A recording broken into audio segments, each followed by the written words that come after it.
Hello, everyone. Thank you guys for joining us this afternoon. As you know, this is our Better World Project Career Summit. For those who don't know, my name is Bishop Williams, and I have the honor of serving as president this year for the society. And today we're going to hear from a plethora of speakers with well of wisdom regarding this topic of better world and career. Social impact. So I'm going to turn it over either to Miss Jones, and she'll kind of give us our welcome and get us started. Thank you all so much for joining us today. This is hosted by the Morehouse College chapter of the National Society of Leadership and Success. I am Lavanya Jones, the advisor for the Morehouse College chapter. And the National Society of Leadership and Success, Sigma Alpha Pi, is really designed to build leaders who make a better world. The purpose of this Better World Career Summit is to introduce students to careers as well as graduate programs in social impact. And so we have some wonderful speakers today that will be joining us to share about their organizations. All of them are local to the Atlanta area. And one of the things that made this such a great success this year and being able to pull this off was our wonderful e-board. And so our 2021 executive board for this year was Bishop Williams, who you just heard from, Alexander Hurley, Zachary Thompson, Austin Clements, Benahili Iboya, our wonderful community service chair and special events coordinator who put this together, Michael Meadows, and Omar Roberts. And so today you will hear from Zeb McLaurin from Goodr. You will hear from Alan Ferguson from Invest Atlanta, Ryan Shepard from Care USA, and Milton Little Jr. from United Way of Greater Atlanta, all Morehouse alum. And then also you will hear from Brian Goebel from Emory, Social Enterprise Program, as well as Dr. Laklita Bloxson from Agnes Scott Social Innovation Program. And so we will turn it over to Mike to introduce Zeb. How's everyone doing? Can you hear me? Yes, we can hear you fine. Great. Well, it's a great afternoon. I am so pleased to see everyone that has joined us today. I think Zeb McLaurin, we've had probably the most communication back and forth in my invite. And so I want to definitely introduce my brother, Zeb McLaurin from Goodr. And he is the sustainability director at Goodr, where he spearheads the surplus food recovery and sustainable waste management operations. And in addition to that, to food waste and food insecurity and zero waste to landfill. Zeb is currently diving into the fast growing waste to fuel energy sector with a primary focus on diverting organic and plastic waste. It's amazing because my major is urban studies, so all of that is land use and zoning is part of my major, my career education career path. So it's going to be real interesting to see and hear from Mr. McLaurin. So you can take it away if you're ready. All right, thank you. Hopefully everybody can hear me well. I kind of just want to get started with saying that I too graduated from Morehouse in class of 2018. And I kind of just wanted to give, I guess, a small short tale just to relate to you all and you all's position now. So how I got started was when I was a senior, the fall semester, I was taking entrepreneurship class, and then we used to have the Trep Talks every other Thursday. And then so our founder and CEO, Jasmine Crow, she came in, gave us the spiel on Goodr at the time. And then I had literally maybe 2 or 3 weeks started looking into food waste and food insecurity on a national and a global scale. And then so when she was talking about it, it just was like a light bulb just went off in my head. I asked her for an internship. This was maybe October of 2017. And then kind of haggled them a little bit and became their first intern in January of 2018, which was my last semester of my senior year. And it actually went through a program it was an unpaid internship, but then ended up getting paid through a program with Invest Atlanta, who I know is also on the panel, the summer after graduation. And then was brought on full time when we got funding to bring everybody else full time as well. So pretty much what Goodr is, it is a sustainable food waste management company. So we started in about 2017. It's very social impact focused and at the same time environmental as well. Our Jasmine has always been a social entrepreneur for years, and kind of how Goodr started was just her going out, seeing when she moved to Atlanta, she used to see a lot of homelessness on the streets, people not able to eat. And she used to set up pop-up restaurants, if you will. And somebody recorded it and went viral on Facebook. People were asking, who cooked all the food, or who, I'm not who cooked it, who prepared or donated all the food, thinking it was restaurants. And that's kind of when she got the idea of kind of Uber Eats in reverse. So she kind of sought out, designing how this app would work, etc. And then she started gaining traction, got the first client, Turner Broadcasting Studios, their cafeteria, and they were the first ones to donate food. And at that time, when I first started, we were just picking up food in the back of our vehicles and taking it to nonprofits, but it's scaled tremendously since then. We're in the airport now. We're in, I think, 10 different cities or 10 different states across the country, and we utilize a third-party logistics network. A third-party logistics network to divert all the food to the nonprofits. So basically, what Goodr can be defined as is both a logistics and a tech company in a way. So we do utilize technology, as I mentioned, to kind of connect donors to nonprofits and utilize a third party, as I mentioned, to get that food from point A to point B. And at the same time, we also do track all of that waste data or that surplus food data as well. So a lot of these restaurants have other benefits besides, not throwing it away. They have the added benefit to utilize that data to purchase less ingredients based off of, for example, if we've had a client who was throwing away about 400, 500 bagels daily on a daily basis.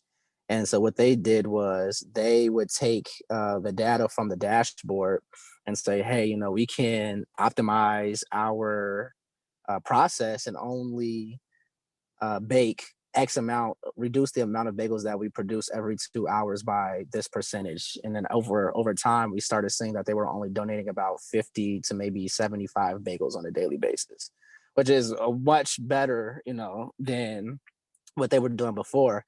And what that does is, from a savings standpoint, is you have a lower upfront cost from just purchasing. You have a lower waste management cost just because food is the most dense and heaviest items that go into your dumpster to go to the landfill. And then that makes a huge difference in your tipping fees, as well as the tax savings that are that donor would receive once it goes to the nonprofit. And a couple of other things is that since so a lot of folks think we're a nonprofit, but we're actually a for-profit company. So these businesses that donate food, they actually pay us for our services. And I guess what kind of separates us from other nonprofits, so let's say like Second Helpings, for example, because I know they do recover cooked and prepared food as well, is that we provide them with that data, live data at that. We also have liability insurance. And that's one of the biggest things that hold businesses back from donating. Even though we have the Good Samaritan Act out now, but it's that's just not enough for corporations, if you will. So we have that as well. And then we also have the you're also able to download those tax donation receipts right there on the spot within the portal as well. And then to move past that, one thing we started doing later on was saying that we could capture more than just the edible food waste. Now we started capturing the non-edible food waste for composting or organic recycling, if you will. So what we kind of do there is we pretty much just put any food waste or organic waste, even some of those compostable, eating utensils. or service wares, and we take it to either an urban farm like Truly Living Well, which is down the street from Morehouse. We partnered with them the past 2 years or so now. Or we have we have a plethora of other partners around that do many different things between composting, anaerobic digestion, was it waste to animal feed, etc. There's just a number of different things out there, and it just more things just end up being designed and developed every day. Also, to that, Goodr does a lot of different things, by the way. So I'm about to just go down all the different things we do. So past that, we also on the social impact side, once again, we have our pop-up groceries, which essentially I think you all may or may not have seen what we did with All-Star Weekend at Morehouse. So essentially what that is, we have a corporate sponsor, and then we have a pop-up grocery store. So we have a box full of groceries that'll last an individual or a family anywhere between 5 to 7 days or so. So that what that is composed of is produce, meat slash protein, shelf stable items, and drinks. And then we also have grocery delivery program as well, which we work with many different counties around the Atlanta area, and it's the same exact type of food distribution, except we deliver it to the recipient's actual home. So we actually do that here and in other states. It's more contract to contract on a more of a contract to contract basis. And yeah, and so a couple of other things I wanted to get into. Well, first, I'll save questions for the end. And then so a couple of other things I wanted to touch on was just a lot more companies are wanting to become more sustainable. They are noticing, the environmentalism, sustainability is just a big thing. Now it's always been in the back of a lot of folks' mind over the past couple of decades, but it's kind of just risen and popped in the past few years from what I've seen. And there have actually been people in this space for about half a century, about 50 years or so, which I'm just now learning. But it hasn't become that mainstream until the last, I would say, 10 years or so, and it's just becoming more and more popular as time goes on. So with that, I kind of did want to just touch on just zero waste to landfill, if you will. So what that pretty much means is, let's say, Morehouse, for example, I don't believe there are any recycling programs. So let's just say, for this example, everything's just, going into one type of dumpster just goes to the landfill. Essentially what zero waste means is there are recycling programs set up. So, if they want to do single stream, all the recyclables, which will be composed of 1 and 2 and 5 numbers 1, 2, and 5 plastics, which are generally kind of like your water bottles, your water jugs, those plastic to go containers, those, as well as aluminum cans and things like that, clean aluminum. Glass is hit or miss depending on who you're going through. Cardboard and paper. Traditionally, a lot of folks, do single stream recycling because it's a lot easier for the customer, but there is no rebate or value to it once you mix all those things together. Now, if you separate them out, now we're talking money. So for example, let's say if you would get anywhere between $35 to $130 per ton for cardboard, if you will. Anywhere from I think $65 to $150 per ton for paper, or sorted office paper. And aluminum, I think right now is running for 34 cents a pound, which is actually pretty good if if you get a nice size dumpster for that. And then plastic market right now it's been kind of up and down. It's hard to track that one, but there are definitely rebates for that as well. So kind of how that goes. And anything after that that's still labeled as MSW, or municipal solid waste, which is just another term for items that aren't recyclable that still go to the landfill traditionally. There are options for waste to energy. Oh, and I also missed one, organic waste as well. So you definitely want to separate that out from everything. Also, there is no rebate for that, but it definitely takes out a lot of the weight from the items that are in your regular dumpster. Anything that's left behind after all that, I mean, there may be items that are for special types of recycling, like batteries and chairs, furniture, etc. There's always places that take those things or donate it, if you will. Um, and then so anything else after that's left over, that typically, I mean, you can send it to a plant, let's say Covanta, for example. It's the waste to energy facility. They take many different types of items and materials. They go through incineration, they collect the gas and any type of other residue from there after they burn everything, and then they utilize it as energy. They can either utilize that energy to power their own facility, or they can utilize it to they could actually sell it back to, let's say, Alabama Power or Georgia Power for X amount of dollars per kilowatt hour. Um, so that's kind of the space that I'm slowly moving into now. Um, and then the last thing, what is it, 217 or 317? I just want to touch on is, with my position at Goodr, there is definitely a big focus on, or developing abilities or skills to become more of a entrepreneur. But since, it's inside of a company or internal, is more of entrepreneurship. And it honestly, I've learned so much in the past, even my first year or 2 years there. I feel like I've learned so much, developed so many skills, grew my network. Just I've learned so much more in these past 3 years than I think I have like most of my life, to be completely honest with you. Because really, you just kind of how it's worked. You've got a project you want to start, don't know where to start. You just gotta find somewhere to start, get the ball rolling, right? And you kind of just throw yourself out there to the wolves and fight tooth and nail to try to make something happen, essentially.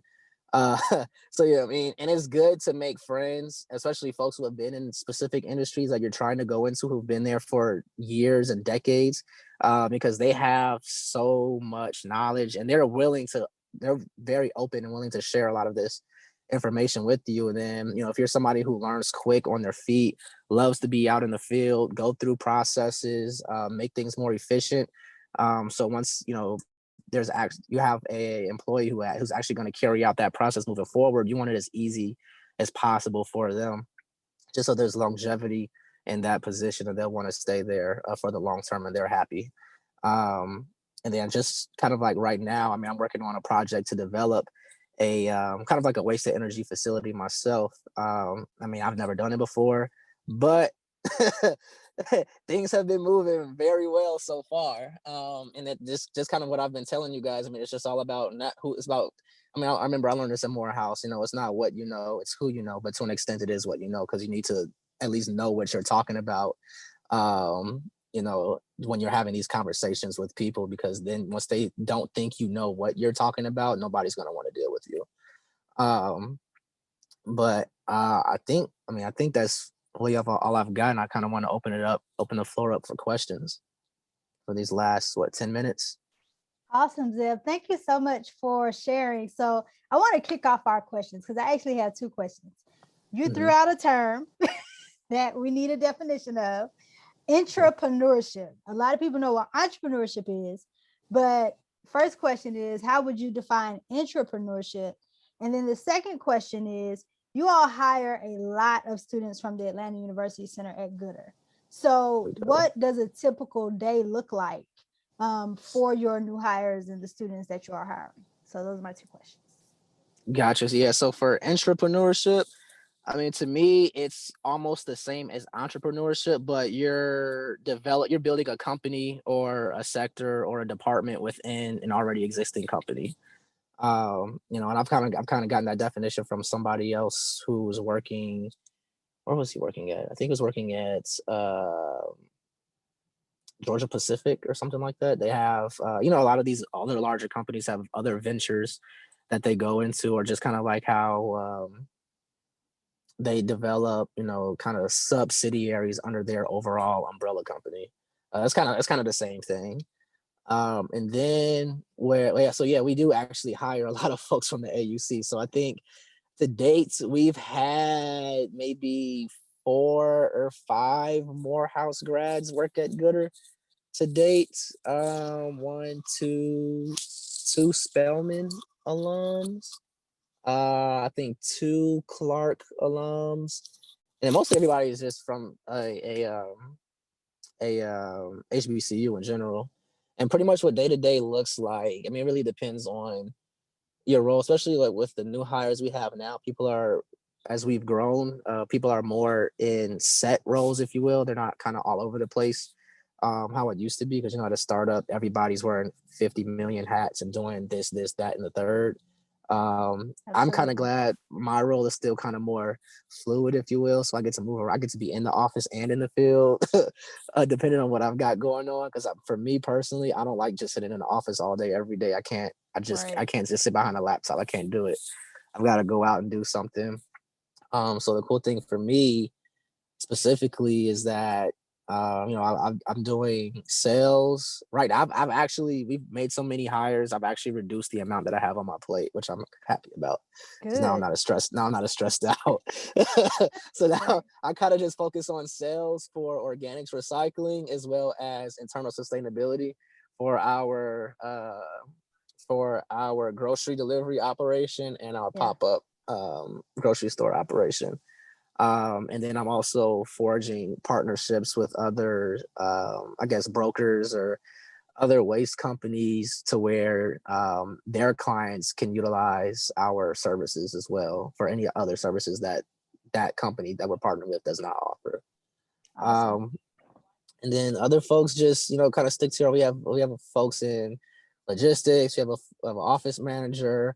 We have somebody who just does strictly sales and business development. We have folks who just do data analysis, a product manager for our technology. I know on Mondays, we always have food ordered to the office for everybody on Mondays. We have culture talks, I think once a month or twice a month. We also have Feel Good or Fridays, which I think since COVID happened kind of took a hit, but we're looking to get back into doing that as well. That's kind of like on Fridays, we just find an activity to do as a company, which can range anywhere from yoga, going out for drinks, sauna, something random.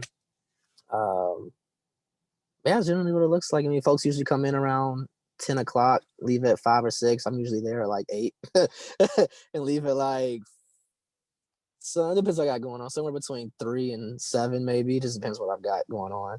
Gotcha. I'm trying to scale my hours back right now, though. I understand. But you do get to travel a lot, which is great. Oh, yeah. Because I kind of like, also, I like kind of like when we have a new client that we're turning on, I'm the one who implements the operations over there and kind of puts together and designs the logistics for a lot of the stuff that we do. So I get to travel whenever we're launching in a new city, which is fun. Awesome. So do we have any questions for the audience? Michael, anything you want to add or ask? It's great to hear all of that. I think even last year, Dr. Aka was asking me where did I want to do my internship. So just listening to you talk, you might be on the list. I mean, because he just kind of like, well, whatever you want to do. And I'm just like, let me try to get into there's so many sectors that are part of urban planning, and of course, sustainability, and all of that is part of land use. And it's just a whole section of that, as far as city planning and stuff like that deals with exactly what you're doing. And it's funny that you're talking about this. I just glanced over at my phone, and they just had a live session on the Hill, which is a journal publication, and the American Investment Council just did a live Zoom on the sustainability imperative, investing in sustainability. So obviously this is some sector that is very important that I had no idea about until 2 years ago. So this is interesting to me. I know, yeah, it's definitely a rabbit hole. Once you find one thing and then start linking it to Right. other things, it's just never ending. Wow. Wow. Wow. Wow. Definitely will reach And out. I think the cool thing now is that it's, I mean, there's folks who've technically been in the space for so long, but nobody, like, even if people who've been in the game for, let's say, 25 to 50 years, I mean, besides just knowledge, as far as, let's say, me coming in at 26 and only have been really in the true sustainability space, I would say, for like the past year or so. I mean, I feel like it's a fair, it's an even playing ground for everybody. Like, I don't feel like I'm at any disadvantage to get things done than somebody who's been, working in sustainability for over 30 years, to be honest with you. Wow. That's powerful. And there's money in it right now too. There's definitely money in it, especially with these new bills that the Biden administration is talking about doing. If those go through, they're looking at trying to allocate, I think, $500 billion towards renewable energy infrastructure and gasoline and fuel, etc. So it's definitely the perfect time. I need to add that into my portfolio. Oh yeah, I will reach out to you directly. oh yeah. Oh We yeah, are- there's definitely money to be made. There's definitely money to be made. You just gotta get it set up. right. Lavanya? Awesome. Yeah. Do we have any other questions from the audience while we have Zep here? We have a few more minutes while we wait for our other panelists to join us. So, any other questions from the audience? If not, I have questions all day. All day. Any other Yeah. questions? I love it. Okay, I don't see any questions yet, so I'll ask my next question. So could you just from a practical standpoint, from the everyday person, especially in students in college, could you talk a little bit more about reducing your carbon footprint, why that's important, and maybe some of the first steps people can take that this is totally brand new to, on how they can reduce their carbon footprint? And there is Helen. Yeah, so there's I mean, there's a lot of things. So I guess for me personally, kind of how I started off was I changed my diet. So I mean, I went from eating, I wasn't really a big pork or beef eater, but I went from, eating meat to vegetarian, or actually vegan, in the span of 8 to 9 months. It takes quite a little bit of time if you're not trying to eat like, impossible burgers and things like that. If you want to just have like a true holistic plant-based diet, Yeah. you can't do it overnight, because I tried to just go cold turkey and it failed miserably. So first, I mean, that's really one of like the biggest and easiest things you could do, really, is just change your diet. I mean, I work out, I lift weights, I'm a good solid 193 pounds at 5'10". Like, people think vegans and people who don't eat meat are skinny and don't have any muscle. I'm here to advocate for, the opposite of that. You know, I'm consistently in the gym, so you can still be swole and not eat meat. You just gotta change up your source of protein, Right. and it's a lot cleaner eating also. It is. Another thing is I switched so there's a company called Arcadia, so where you can switch for free. 50% of your power is diverted from wind energy. And then if you pay an extra, I think $5 to $10 a month on top of your Georgia Power bill, you can do 100%.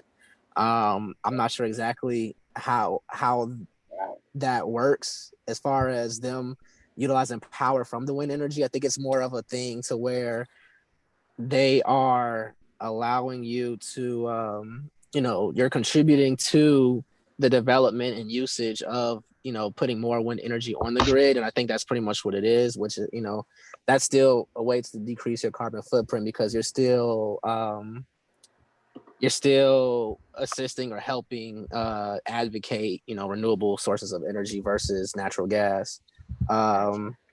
Also, I mean, this is a bit far, but I moved out my apartment in January and been kind of living the nomad lifestyle. Oh wow. So I mean, I don't know. That's a big leap for a lot of folks. Yeah. So yeah. So I'm not gonna put that pressure on anybody. But honestly, I've been very happy with it. So I moved down in the end of January. So Wow. especially if you find a remote job, Right. you know, you could do a little bit of, you know, bouncing around, you know, from city to city, even country to country. But then now we're talking about, once you start doing that, now you're on a plane, that just ends up increasing your carbon footprint. So I'm not going to go that route. Right. I understand. Um, Well, thank you so much. This has been great, Zeb. It's always great to have our Morehouse alum come back and share the awesome things they're doing. So we encourage you all to go to Goodr website. And if you could put that resource you just shared in the chat for us, to help reduce your energy bill or your yeah, I can energy do that. footprint, that would be great. Thank you so much. So we are going to move on to our next guest.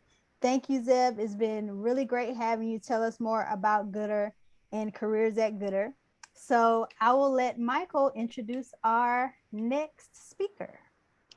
All right. As we're moving along, I see Mr. Alan Ferguson is already in.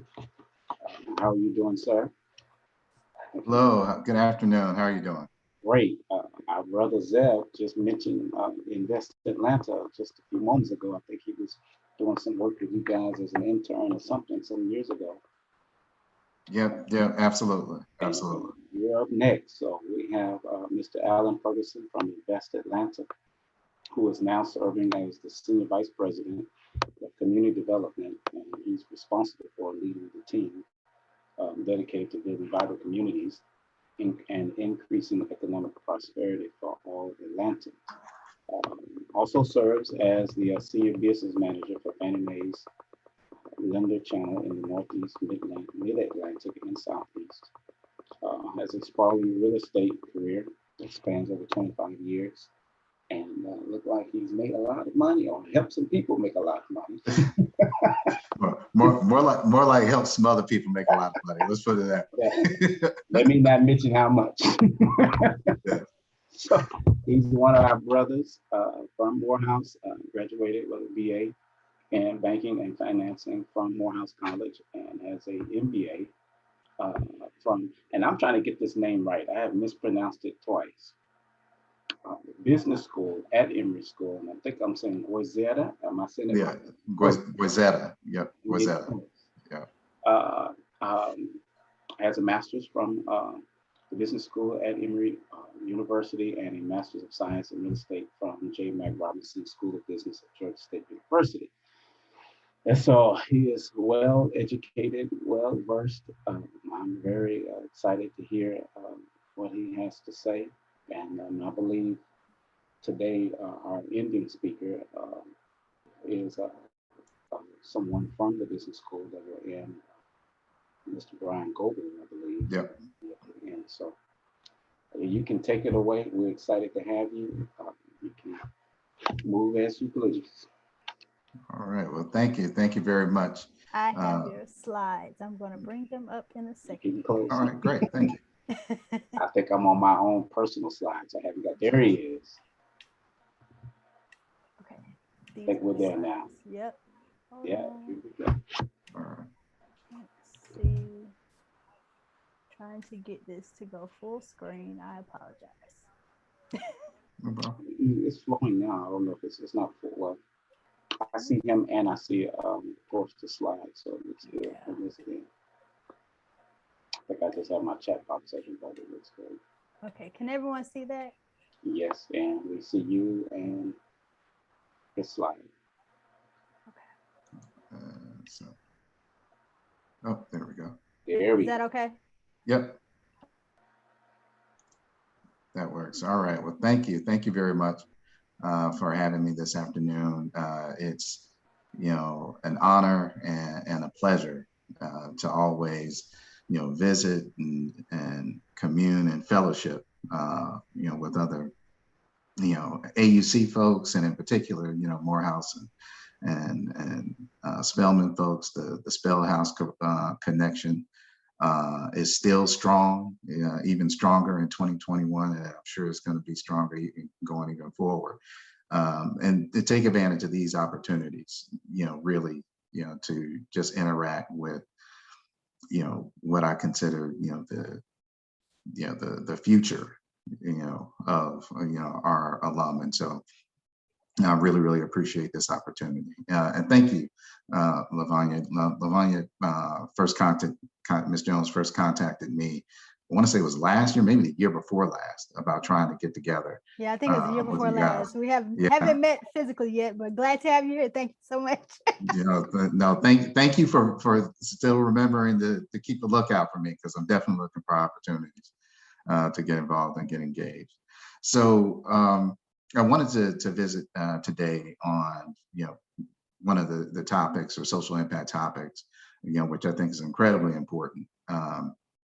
Not just for our city, but for our country, and this issue around economic mobility, income inequality, and then how that relates to leadership, since you are involved in this leadership society. And so just want to give you an example of how those connections are made. So if you go to the next slide, please.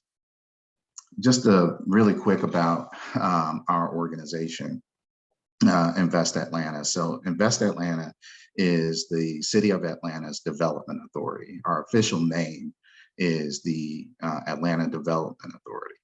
And what we are is essentially the city's agent for economic development and community development. So we work on behalf of the city on those particular topics and areas. And I'll talk a little bit about that in a second. But our vision is to make Atlanta the most economically dynamic and competitive city in the world. Big, broad, bold vision. We want to put Atlanta on the map for any time and anywhere people are seeking economic development opportunities or to grow and expand. We want Atlanta to be in the conversation. And our mission is to advance Atlanta's global competitiveness by growing a strong economy, building vibrant communities, and increasing economic prosperity for all Atlantans. And so with that mission, that directly ties into what I want to talk about, and I'll get to a little bit later, in terms of economic mobility and how that affects the work that we do. So Invest Atlanta, we have an equity statement. You can read it right there. Economic prosperity and competitiveness in Atlanta starts with equity. We sincerely believe that. We actually adopted this equity statement, I want to say about 2 years ago, as we started to begin work in the space around economic mobility and trying to address income inequality.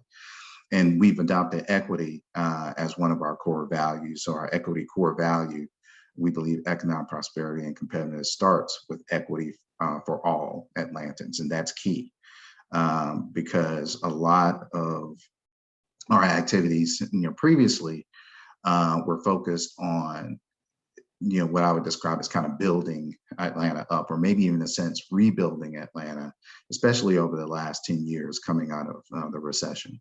But I think we can dare say that Atlanta is strong, is growing stronger each and every day. And so now we've kind of shifted and we've kind of pivoted towards the crux around economic mobility. So if you go to the next slide, please. So again, just trying to give you a snapshot of who we are, Invest Atlanta, Atlanta Development Authority. We're actually, Invest Atlanta is what I would describe as our umbrella trade name, okay? The same way that, Alphabet, for example, is like the holding company for Google, YouTube, and a variety of other, businesses, under, that umbrella of Alphabet. Under Invest Atlanta, we're actually the combination of about 28 different, agencies and administrations and authorities and all of the powers thereof kind of rolled together, if you will, under one organization.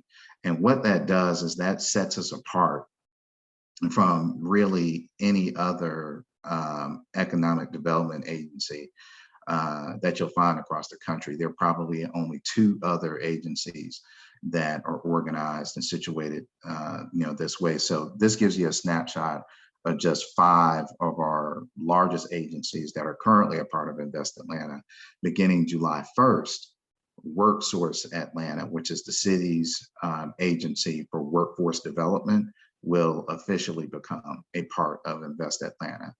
And that leans into the economic mobility, which I'll talk about in a couple of minutes. If we can go to the next slide, please. So all of those different agencies and all of those different powers kind of coming together, gives us what we describe as our toolkit, our basket of resources, incentives, programs and services that we can provide really to further economic development in the city, as well as further economic development in the city, as well as to facilitate community development. And just to be clear, because I didn't explain it beforehand, when we talk about economic development, we talk about activities such as attracting businesses, helping businesses that are located here in the city of Atlanta grow and thrive, supporting small business creation and entrepreneurship, as well as creating jobs and preserving jobs in the city, and not just kind of any kind of job, but jobs that pay a livable wage. And when we talk about community development, we talk about all of those things that make Atlanta a great place to live. So focusing in on developing, creating, and supporting affordable workforce housing. And really housing options throughout the city. So home ownership as well. We're very active and we work in partnership with the city to create parks and green space, to create developments near transit. So people not only have a quality place to live where they can afford, but it's also in close proximity to transit so they can reduce their transportation costs. And then just a variety of different things in terms of trying to provide additional amenities and services to our communities, making sure that there's quality and accessible retail and services nearby to our neighborhoods, those types of things as well. And we're doing more and more, each and every day. But so that's, kind of our toolkit. But if you go, if you go to the next slide, this slide is very important, because this is where the conversation around the pivot starts to begin. So coming out of the recession, the big push for our agency was the city suffered economically. There was a tremendous amount of job loss. Companies weren't doing that well. So the whole notion and focus was around kind of building the city back up. So attracting those large corporate employers, building up our industry clusters, helping businesses expand and grow, and doing a lot of great things kind of in that corporate space. But one of the things that's been that was ignored during this time, quite frankly, and has historically been ignored, is the fact that the city of Atlanta, by and large, remains economically segregated. And so the maps that you see on that side, on that side of the slide, they really provide a visual example of what we discuss around Atlanta being a tale of two cities. One side of the city essentially being economically prosperous, and the other side of the city having focal points of economic distress. And Atlanta has been for several years now in the top three, and sometimes claiming the top spot, meaning the #1 spot. And it's not a source of pride, it's actually a source of shame in terms of the racial wealth gap and income inequality. And so, conversations started having around, what are we doing? Like, quite honestly, like, what are we doing here in the city of Atlanta? The birthplace of civil rights, the home of Martin Luther King and his vision of the beloved community. And what are we doing to try to address, all of the inequality and all of the systematic and institutional barriers there are in place, for our residents, for our stakeholders, for our citizens, our people, to earn a fair living and to have a shot at economic opportunity. Because, a little known, well, probably now it's a well-known statistic, is that if you are born poor in the city of Atlanta, if you are born into poverty, you have a 94% chance of dying poor in the city of Atlanta, meaning that you will spend your entire life in poverty in the city of Atlanta. And that's a statistic, that we have to change. And, one of my good friends and colleagues kind of doing this work that you guys are probably well familiar with, Jay Bailey, who runs the Russell Center for Innovation and Entrepreneurship. He always says, and I'm going to steal this phrase from him, that here in Atlanta, if you talk about class, meaning economic class, you get the race conversation for free. And when you look at these numbers, when you look at the population that is, quite frankly, suffering in the city, it's Black and brown people. And to speak more clearly, it's Black people that are on the lower end of economic spectrum. So a couple of years ago, about 3 years ago, we started having conversations internally at Invest Atlanta around, what our focus is, what our purpose is, and what should we be doing to try to address these issues. Because as much as we get touted in the press as state of Georgia being the #1 place to do business and how attractive Atlanta is as a site for potential corporate relocations, the other part of the story is us being #1 in income inequality and #1 in the lack of social mobility. And so how do we start to really, face the music and own that narrative that's out there? And so that's, if you go to the next slide, that's where, the whole leadership conversation comes in. So election happens in 2017. So in 2018, we get a new mayor, and that's Mayor Keisha Lance Bottoms. And yes, the mayor is the chair of our board. And no, this is not just, an attempt to pander to the mayor.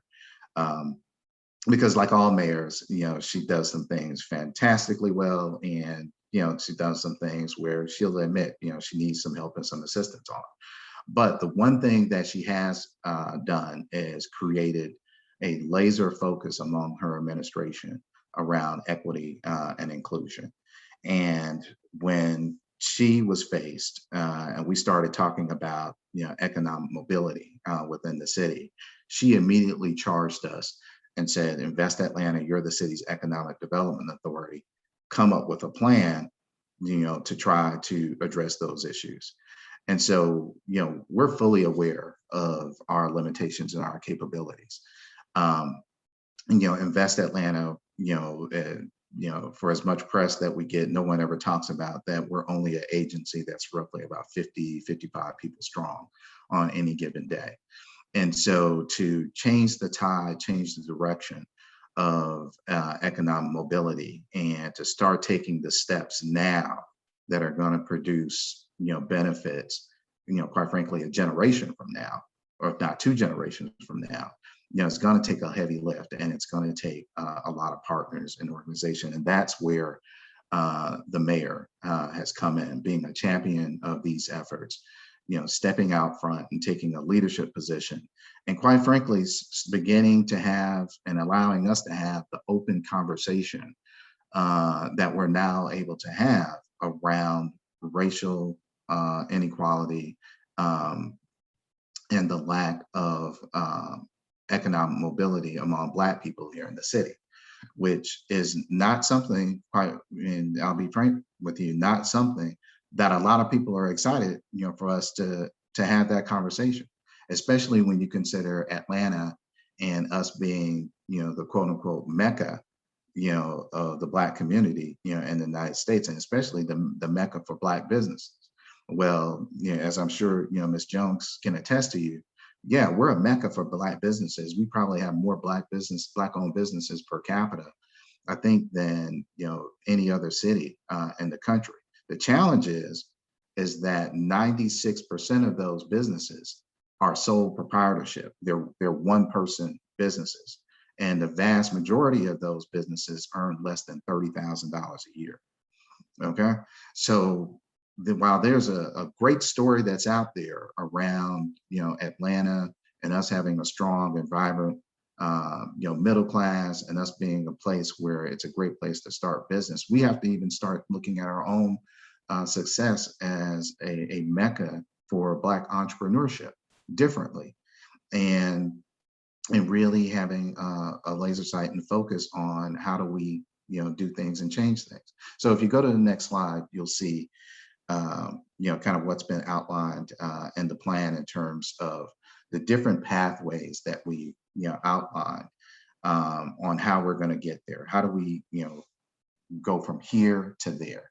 And you'll see their economic pathways, economic growth, changing the way we look at jobs, supporting entrepreneurship and small businesses, but in a very different way. But then there are also other pathways that may not necessarily tie into the work that Invest Atlanta does, but we can lean into other organizations. So education pathways, supporting early childhood education, being more closely connected to Atlanta public schools and higher education. I can't tell you how excited I am that now the schools over in the AUC, and I'm speaking specifically, to Morehouse and Spelman, are now getting opened up to these opportunities to actually have some additional investment, in certain activities like building entrepreneurship, focusing on STEM, developing, new technology, and introducing that to, our students here much earlier in the process. And so, that's, just a tremendous, opportunity, and one that we need to take advantage of and leverage and challenge others to do even more. But then there are, people-based pathways as well, because we never want to forget that this is, a people-centered type of activity. And so we're engaging in things to actually build up the people. And the way, about 4 or 5 years ago, my department, community development department, the group that I run, we kind of outlined our own strategy, if you will, in terms of the work that we do. And one of the things that we settled on as one of our guiding philosophies is that you build healthy communities the same way you build up healthy people.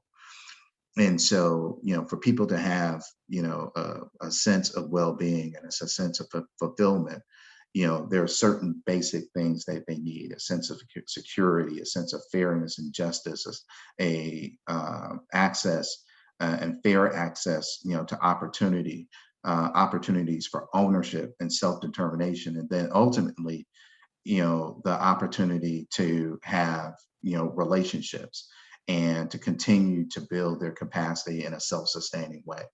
And those are the same types of approaches that you need to build healthy communities. And so we're actively involved in doing a lot of that work now. And then place-based pathways, we could, kind of rush out and look at things in a scattershot type of way and say, oh, we're going to do all of these great things all over the city. And that might be true for some things, but the reality is, and you guys saw the map, you see where the map tells us where to go. The map tells us that we need an intense focus, on those areas of opportunity where the people are who need access to the most resources, need access to the most opportunity. And so in our whole economic mobility plan and strategy that we've adopted, that's now the official strategy, if you will, for Invest Atlanta, it's very place-based intensive. And you're going to see more and more a lot of our activities being focused, quite frankly, on the south side and southwest side of Atlanta, as that's where, the areas of opportunity lie for us to really change this. And so if you go to the next slide, that, essentially kind of outlines our strategic objectives. And And if so, you can find all of this stuff, all of this, our full plan, economic mobility plan on our website. It's also located on the city's website under oneatlanta.org. But you can also go to our website. You can just go into search and Google Economic Mobility, Recovery, and Resiliency Plan. And the reason why recovery and resiliency was added to it, quite frankly, is because of COVID-19. We actually completed this work towards the end of 2019 and adopted it as a strategy, and started to adopt it as a strategy towards the end of 2019. And then COVID happened, and COVID, once, in a generation, several generation, 100-year, pandemic conditions. And definitely, I can say a very challenging experience for everyone, and that's putting it lightly. But one of the things that crisis does, and being in crisis does, is it brings things to bear. It illuminates things that were hidden in plain sight.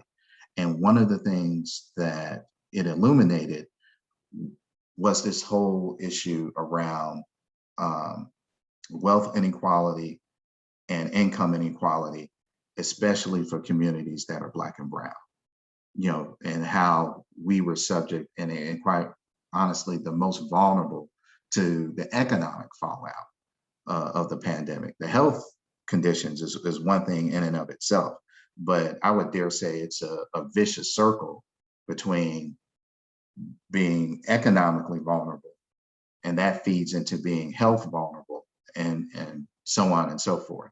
So a lot of this content you'll see is also geared towards recovering and making sure that once we recover, the systems that we put in place and the initiatives that we're trying to support are resilient and sustainable.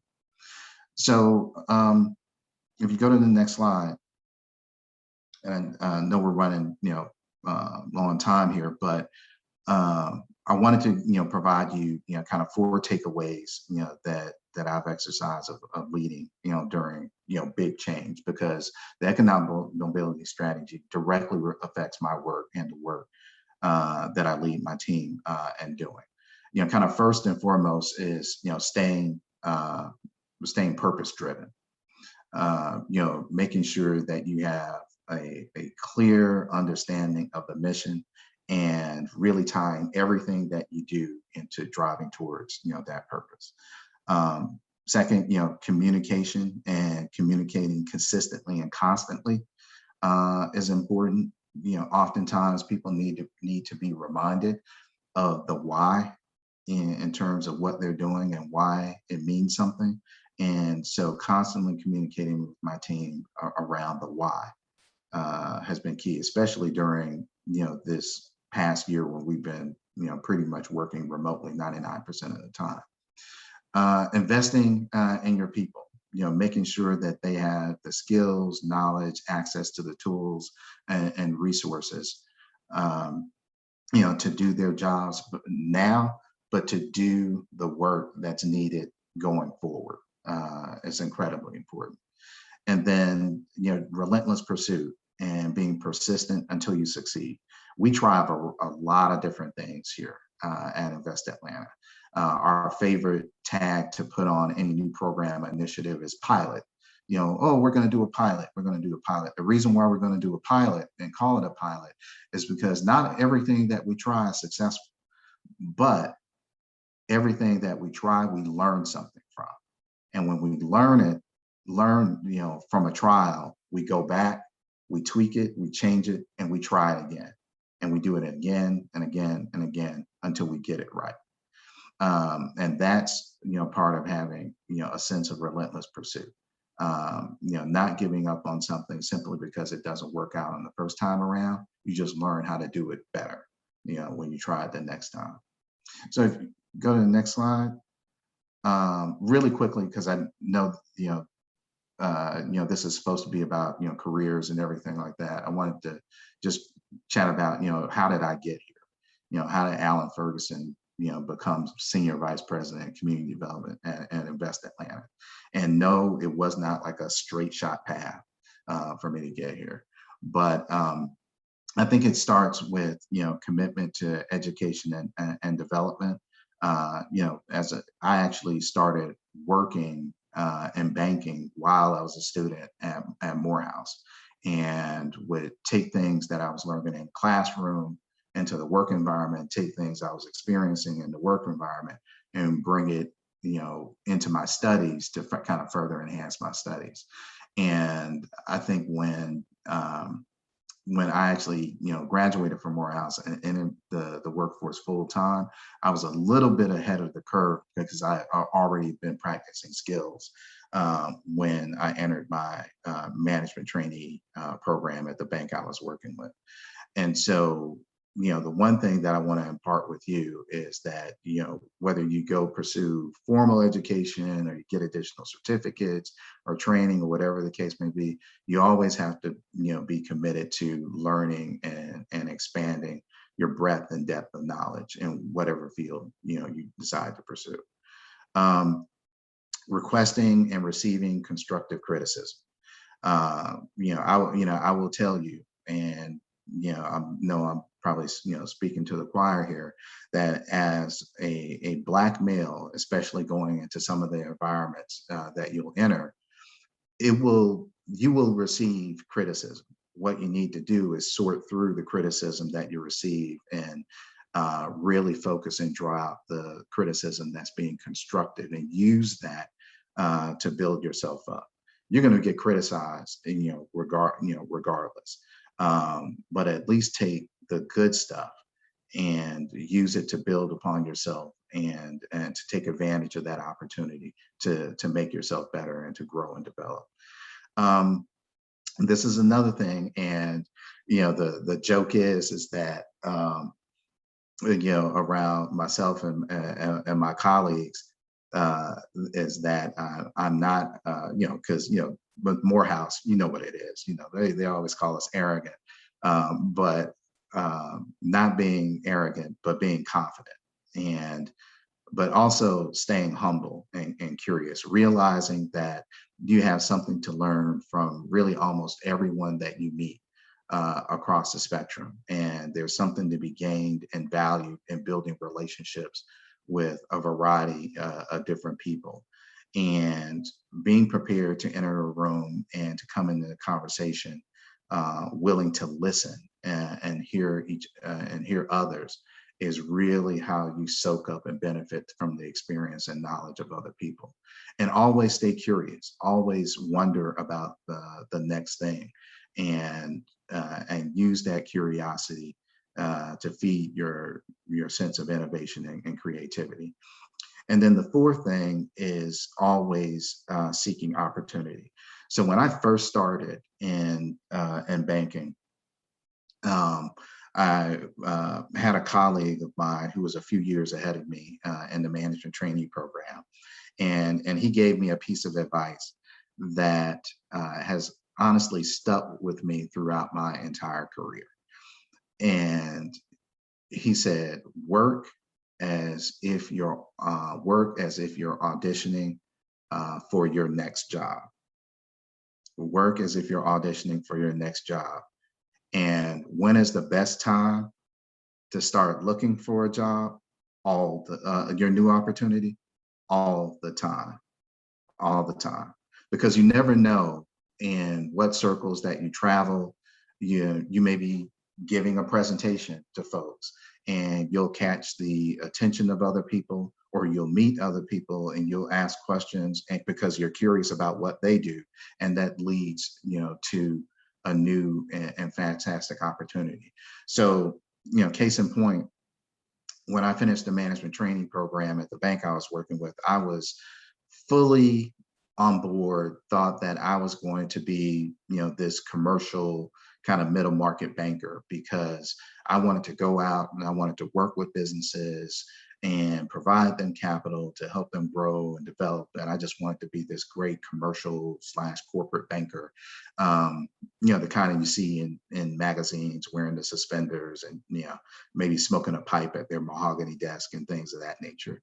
And so I was, completely focused on doing that.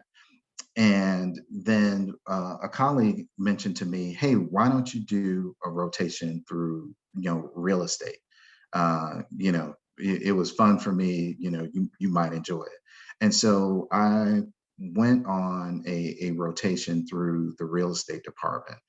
And quite honestly, it changed my life, because I met my mentor in this business, who was the only Black commercial real estate lender in the city of Dallas at that time, amongst all of the banks. And he became my mentor. And our deal was, since I had computer skills and I could stay up all night if I needed to, I would do all of the work. And in turn, he would teach me about real estate. And that opportunity and just taking that rotation and working for him literally changed the trajectory of my entire career. And so I say that to always be focused in terms of, doing the best work, producing the best product and quality, that you can, because it's a reflection of yourself.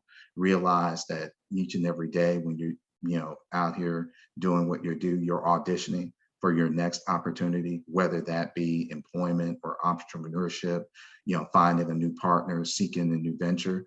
And then always keep your eyes open to opportunities, because you never know where the next one will come.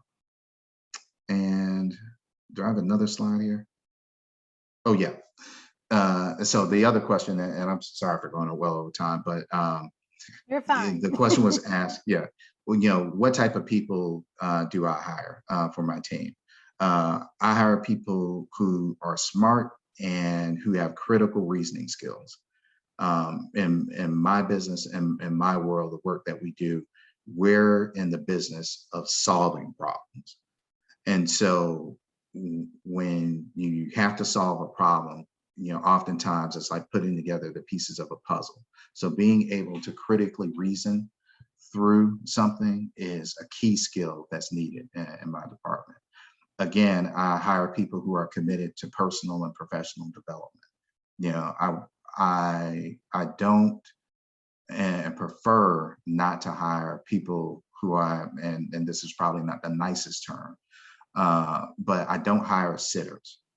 If someone is looking to come work for our organization and saying, okay, now I'm here and I'm going to coast, because I'm working for a public agency, I'll be honest with you, you're coming to work for the wrong group, the wrong team, and the wrong manager. Because on my team, we don't coast, we get to it. And here's also something that I'll share. I'm perfectly fine hiring someone who has a bigger and greater plan, and is just using their time with our organization, working under me, as a step towards that greater plan.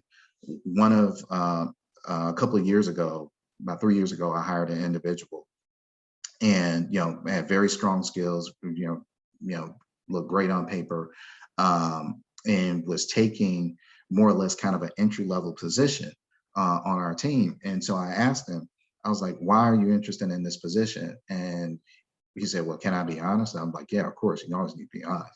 And he said, well, I just really want, to work, learn how this stuff is done, because I want to leave here and go back and work in the family business, which is real estate.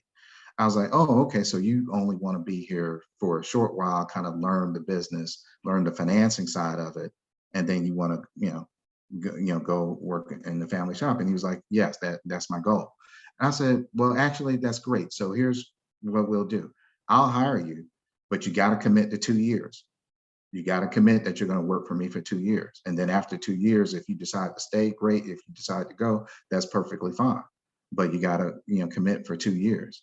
And, we ended up hiring that person and they stayed on for 2 years and then they left. But that was according to the plan and everything that we agreed upon up front. And again, we benefited from it because he provided great contributions and skills while he was a part of our team. He benefited from being with us, and that he got introduced to a whole new side of finance and ways to do real estate on a transactional level.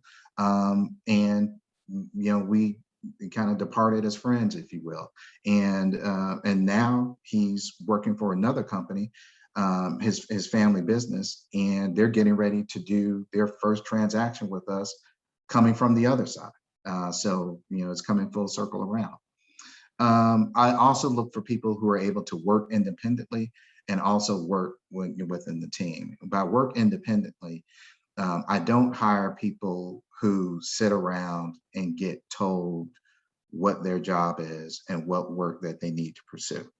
I prefer people who are self-starters, who see opportunities to get involved in the different projects and programs and initiatives that we're doing, and they get involved. And even better, if they see an opportunity to create something that fills a gap in terms of the spectrum of activities of what we're doing and what they're pursuing, and they create their own thing to pursue. That really, really excites me when they're able to do that. So people who can work independently, but then also work within a team. As I mentioned, our organization is only so large. On a good day, when I've got a fully complemented team, I've got, call it 14 and a half people, working under me. And given the breadth and the size and the scale of the activity that we do, there's no way we can't get the work accomplished unless we work as a team. And so sometimes that means that you're the lead on a project. Sometimes it means you're a subject expert, just providing advice and guidance. And then other times you may be, the worker bee on a project, just making sure the files end up in the right place. And so all that happened. And the thing is, I don't ask people to do things that I wouldn't do myself. And so being able to work within a team is very important. Again, this last component is purpose driven. And that we are a public agency. We do have a public mission. As I mentioned, economic mobility, equity, and inclusion is at the core of our activities right now. And we need people who buy into that and who are passionate and who are driven by that. And also understand that, we're going to have some wins along the way, but success is, a long road. It's a marathon that we're running in terms of success. And so being purpose driven is key to really doing the work that we do. So so that's it, for me. I really, really appreciate the opportunity. There's my email address there. If any of you want to get in contact with me, as I always say, I always, have my lines open for students, especially those looking to get into, real estate, finance, in the world of community development, affordable housing, neighborhood revitalization, all of those different niches, if you will, and the work that we do. So feel free, to reach out. And then also know that, I'm available and I'm here, as a resource to you, as an alum.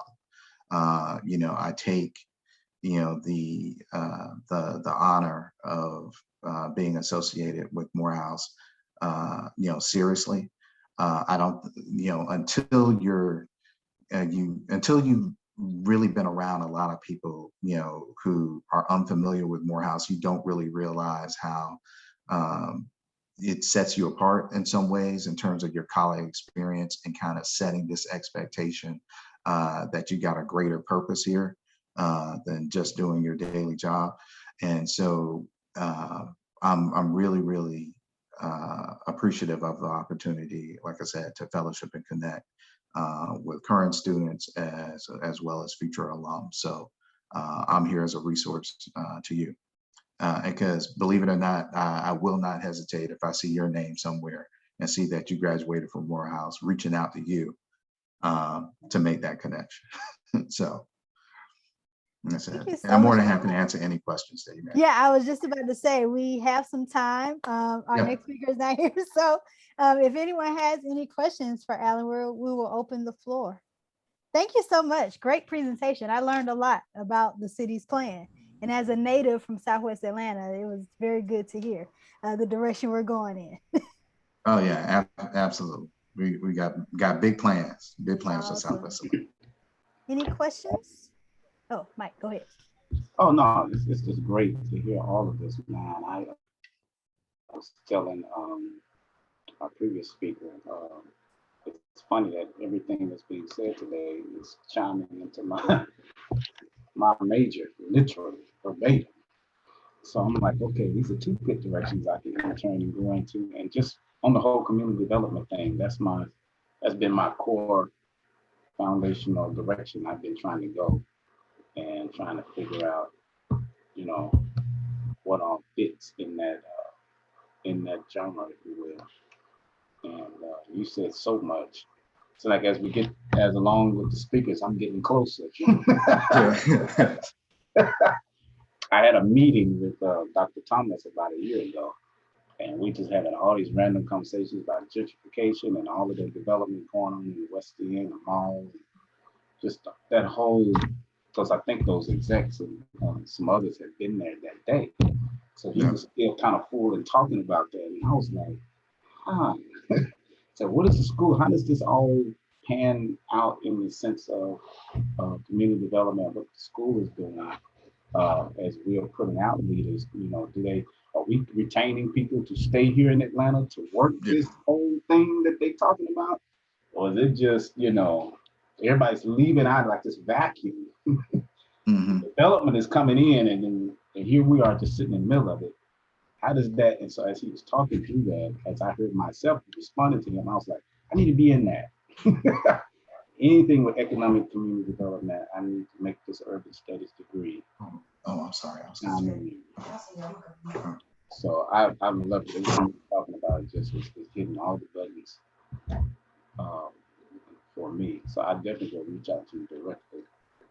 And, yeah, thank you. So could you talk a little bit more about that, Alan, as far as especially with the AUC, with us being so close? What are the school's roles in the economic development plan as far as the students we're producing staying here? If you could touch a little bit about how our schools and universities are fitting into this plan. Yeah, definitely. So one of the reasons why you see kind of so much activity happening in the city, with corporate relocations, and it seems like every other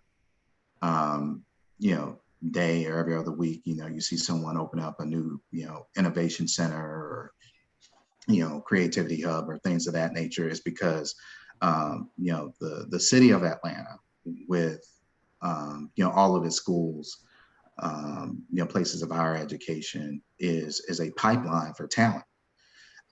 It is a pipeline for talent, and especially in this moment, really kind of going back for the last couple of years right now, where there's been this heightened and intentional conversation around diversity and inclusiveness. You're finding those employers, those businesses wanting to be where diverse talent is, and that's the AUC. And so, to be honest with you, corporate recruitment and everything from the AUC schools is not something that's brand new. They were coming there since I was in school, at Morehouse. But I think what is different is that previously a lot of the opportunities that they were providing were elsewhere. They were out of the city. They would recruit folks from the AUC schools, and they'll say, okay, move to New York, move to Boston, move to Chicago, move to California, go to Texas, things of that nature. Now those opportunities are here. they're in Atlanta. So that provides a tremendous amount of opportunity for that brain, that knowledge capital to remain, here in the city, and that's tremendous. But that's just from a workforce aspect. Let's talk a little bit about the physical aspect in terms of the schools. So there's a tremendous amount of opportunity with the AUC schools, because they are landholders, and land is one of those commodities, quite frankly, that you can't really create more of. You can use it differently, but it's hard to create more land. Now, there's some places over in the Middle East that are dredging up soil from the bottom of the ocean, creating islands, but nobody's doing that here in the middle of the city of Atlanta. So there's, I think a real and tremendous opportunity for, the AUC schools to leverage their place, their location in the city and their land holdings, to really drive focused, comprehensive development that's not only beneficial to the schools, but also beneficial to the surrounding communities and neighborhoods. And that's where I see the schools really playing a place in regards to land development, really deciding and choosing their own destiny of what goes where and what types of amenities and services get attracted. So one of the projects that I'm working on, kind of tangentially, sometimes directly, sometimes tangentially working on, is the redevelopment of the Mall West End. And when you talk about that, you get mixed reactions. People say, "Oh, the Mall West End. Oh, I remember buying my shoes there. I remember doing this and everything." When my years at Morehouse, I walked past Mall West End, probably 4 times a day, every day, going back and forth to campus, and so clearly get the affinity, for the property, the site, the experience, and everything. But also what we need to recognize is that there has been very little, if any, Class A development over on the south side of Atlanta in generations, okay? And also when we look at amenities and services being provided, to the AUC schools, to the student body, which I don't know what enrollment is now, but I remember seeing numbers that, the daytime population could swell to as high, between the AUC schools, as high as 20,000 people. And you say, 20,000 people as a daytime population. Think of it in this context. Everybody's excited about, Microsoft locating and building a campus over, in the west side of Atlanta. They're going to have a campus that houses 15,000 people. Okay, and here at the AUC, you got a daytime population of 20,000 people. People are talking about what amenities and services can be provided to support the Microsoft campus. We need to have the conversation around what amenities and services can be provided to support the daytime population of the AUC campuses. And so that's why, a project like the redevelopment of the Mall West End is important, because finally, you're going to get, a Class A hotel that can be available, near the schools for conferences, and quite frankly, for parents to stay, instead of staying downtown, let them stay close to the campus. You'll get, additional services and amenities that not, retail that not only appears to the local neighborhood, but to the broader spectrum, of the surrounding area. And there'll be additional housing, additional rooftops, which, more housing brings more people, which brings more income and density of income, which brings more investment. So there are a lot of good things about that particular project that'll come. And so that's where I see the AUC really taking advantage of his place in terms of its land holdings. And there's tremendous opportunity there for the schools to do a variety of different things. Additional student housing, additional housing, for the community, faculty and staff housing, additional services and amenities. Because the people, the foot traffic is there, the economic spend is there. We just need to transform the physical environment, which there are plans to do so. And so I don't want to make it seem as though nobody's thinking about that. They are actively thinking and working on that. So there are some plans in place to do that. Awesome. One last question before we close up. Sure. So I know you spoke about what you look for when you hire, but for recent graduates or students looking for an internship, what other departments in Invest Atlanta have opportunities for students that are either looking for interns or recent graduates? Sure. So our economic development team, we typically will have 1 or 2 interns, kind of every year, come through there on a kind of rotational basis. Our team, will typically do 1 or 2 interns on an annual basis, on the community development side. It's not unusual. We have an investment services team that focuses in on doing some really interesting stuff with a product called New Markets Tax Credits, which is a community development tool that's sponsored by the Treasury. They'll bring on, typically an intern, at least, once a year. And then there's our compliance team and asset management team. And they'll bring on interns as well, and we just kind of do it kind of periodically when a need arises, and we'll post for that. And whenever we do post for one, Ms. Jones, I'll make sure that I send you those links so you can get it out to those folks, the folks here. But yeah, we do that, as well as there are internship opportunities with the city of Atlanta. The city of Atlanta is, a very, very, dynamic, environment. Despite, what you may see on the news and things of that nature, you have, people who work for the city who are extremely competent, who are extremely knowledgeable, who are, experts and known throughout the country, throughout the region, and in their fields, and are just tremendous people to work around. And so when internship opportunities arise in like the Department of Planning, for example, I would look for those, because the work that's happening in the planning department is really noteworthy, headline making type of work.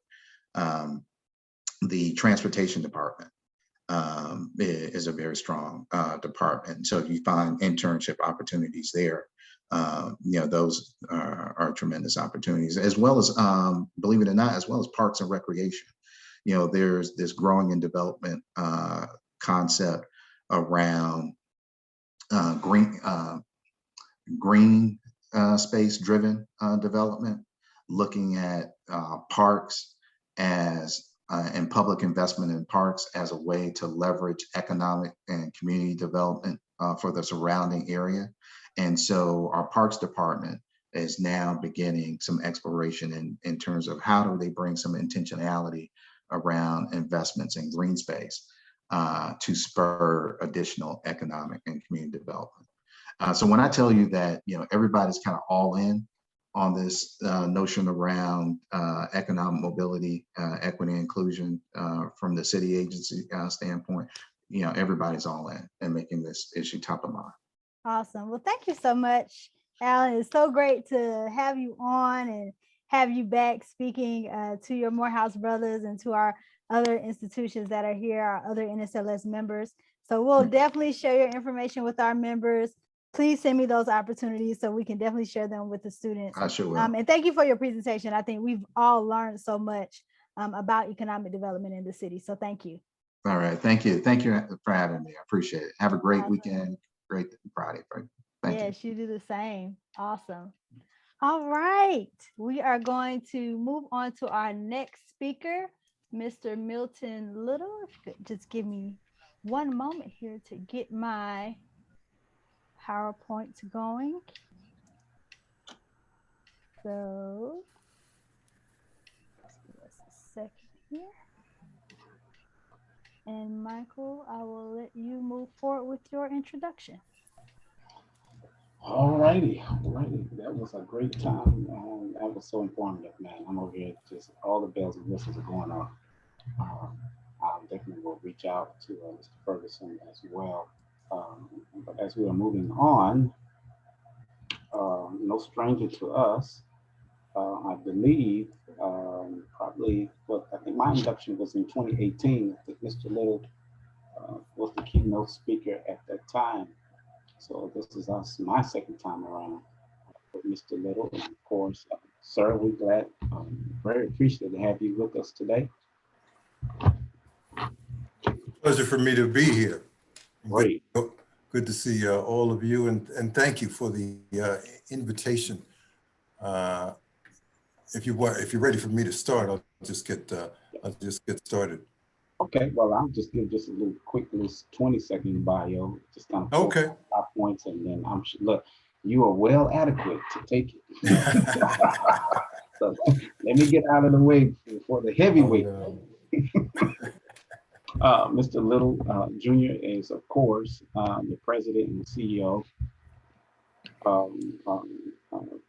Wait a minute, I think I got some pieces missing here.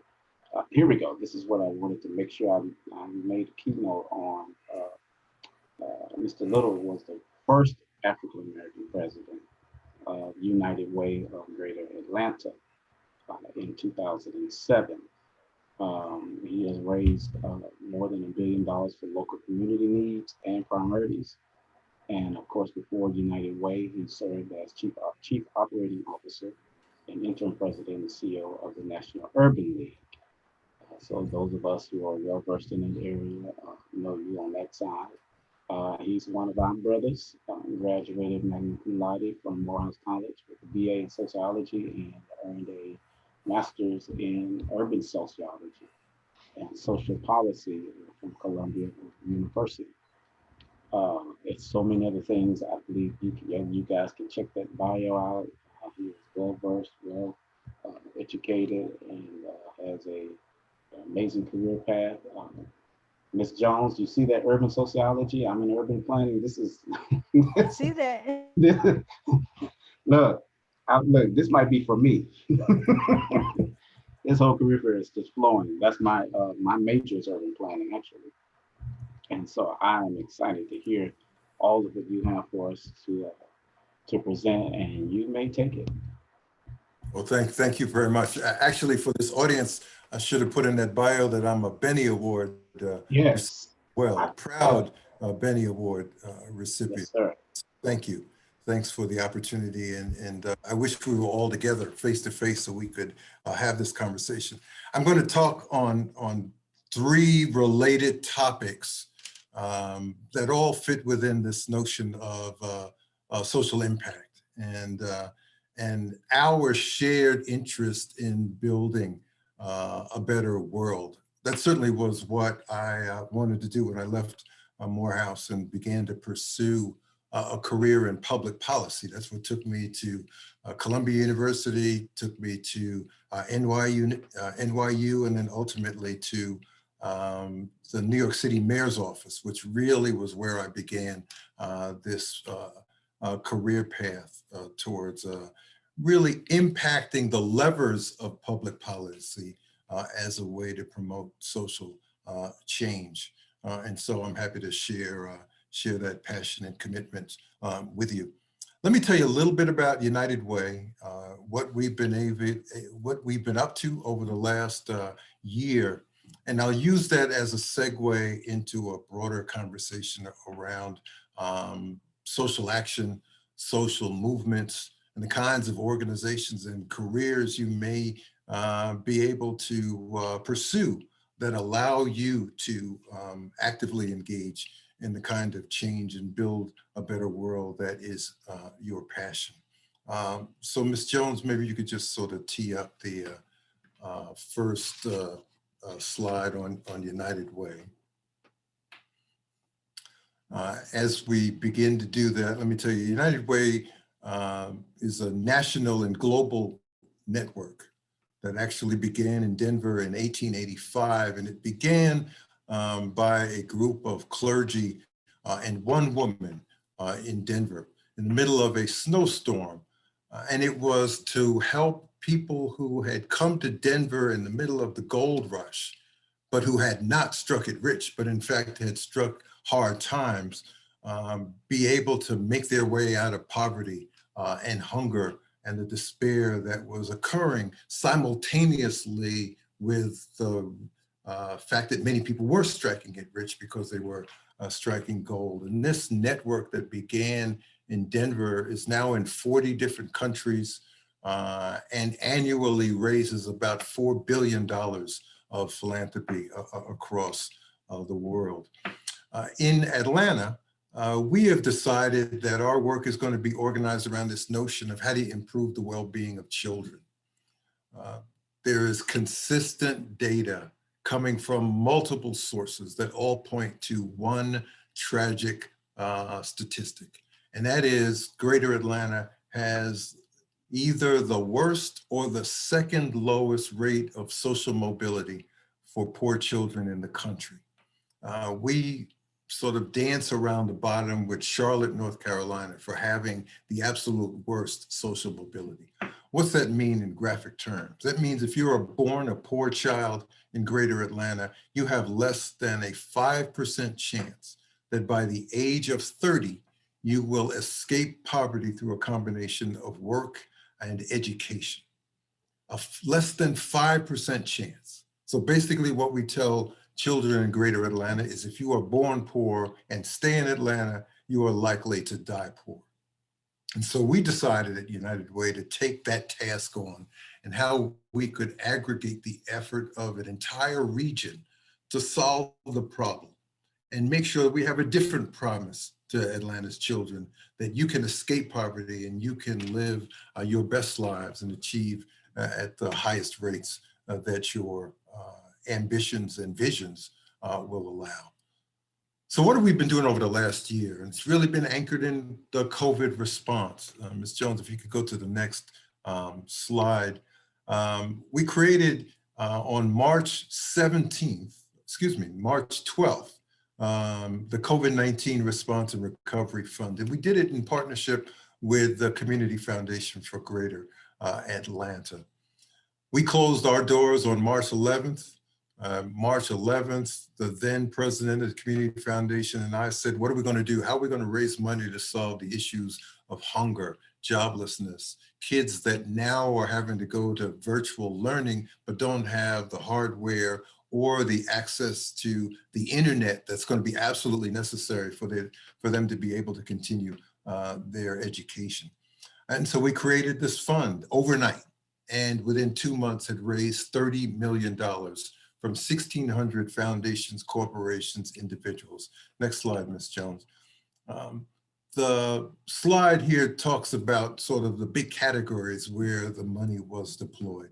We did a lot with Invest Atlanta, actually, around how do you help small businesses in Greater Atlanta access the protective equipment that they needed, have some bridge loans in order to be able to try to make it through the initial days of the pandemic.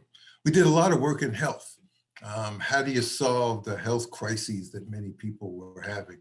As you all know, this was a health pandemic that also was a social and economic pandemic.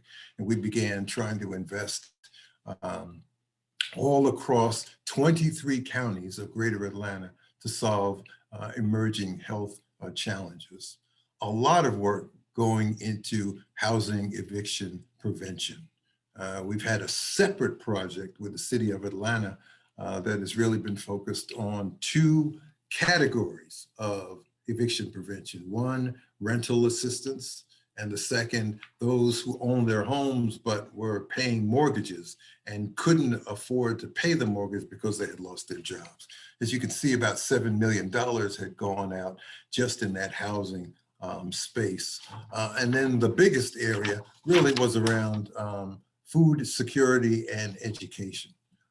Immediately after the launch of this pandemic, people who had been operating with 2 or 3 part-time jobs, cobbling those jobs together so that they could have a livable wage, almost overnight found themselves out of work.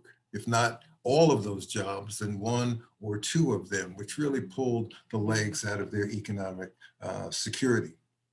And we began to make investments in emergency assistance to help those families address the challenges. But we found almost immediately tremendously long lines at food banks all across the region and began a real significant body of investments around food insecurity. And then finally, education. I mentioned that earlier. How do you help those kids that just didn't have access to the technology?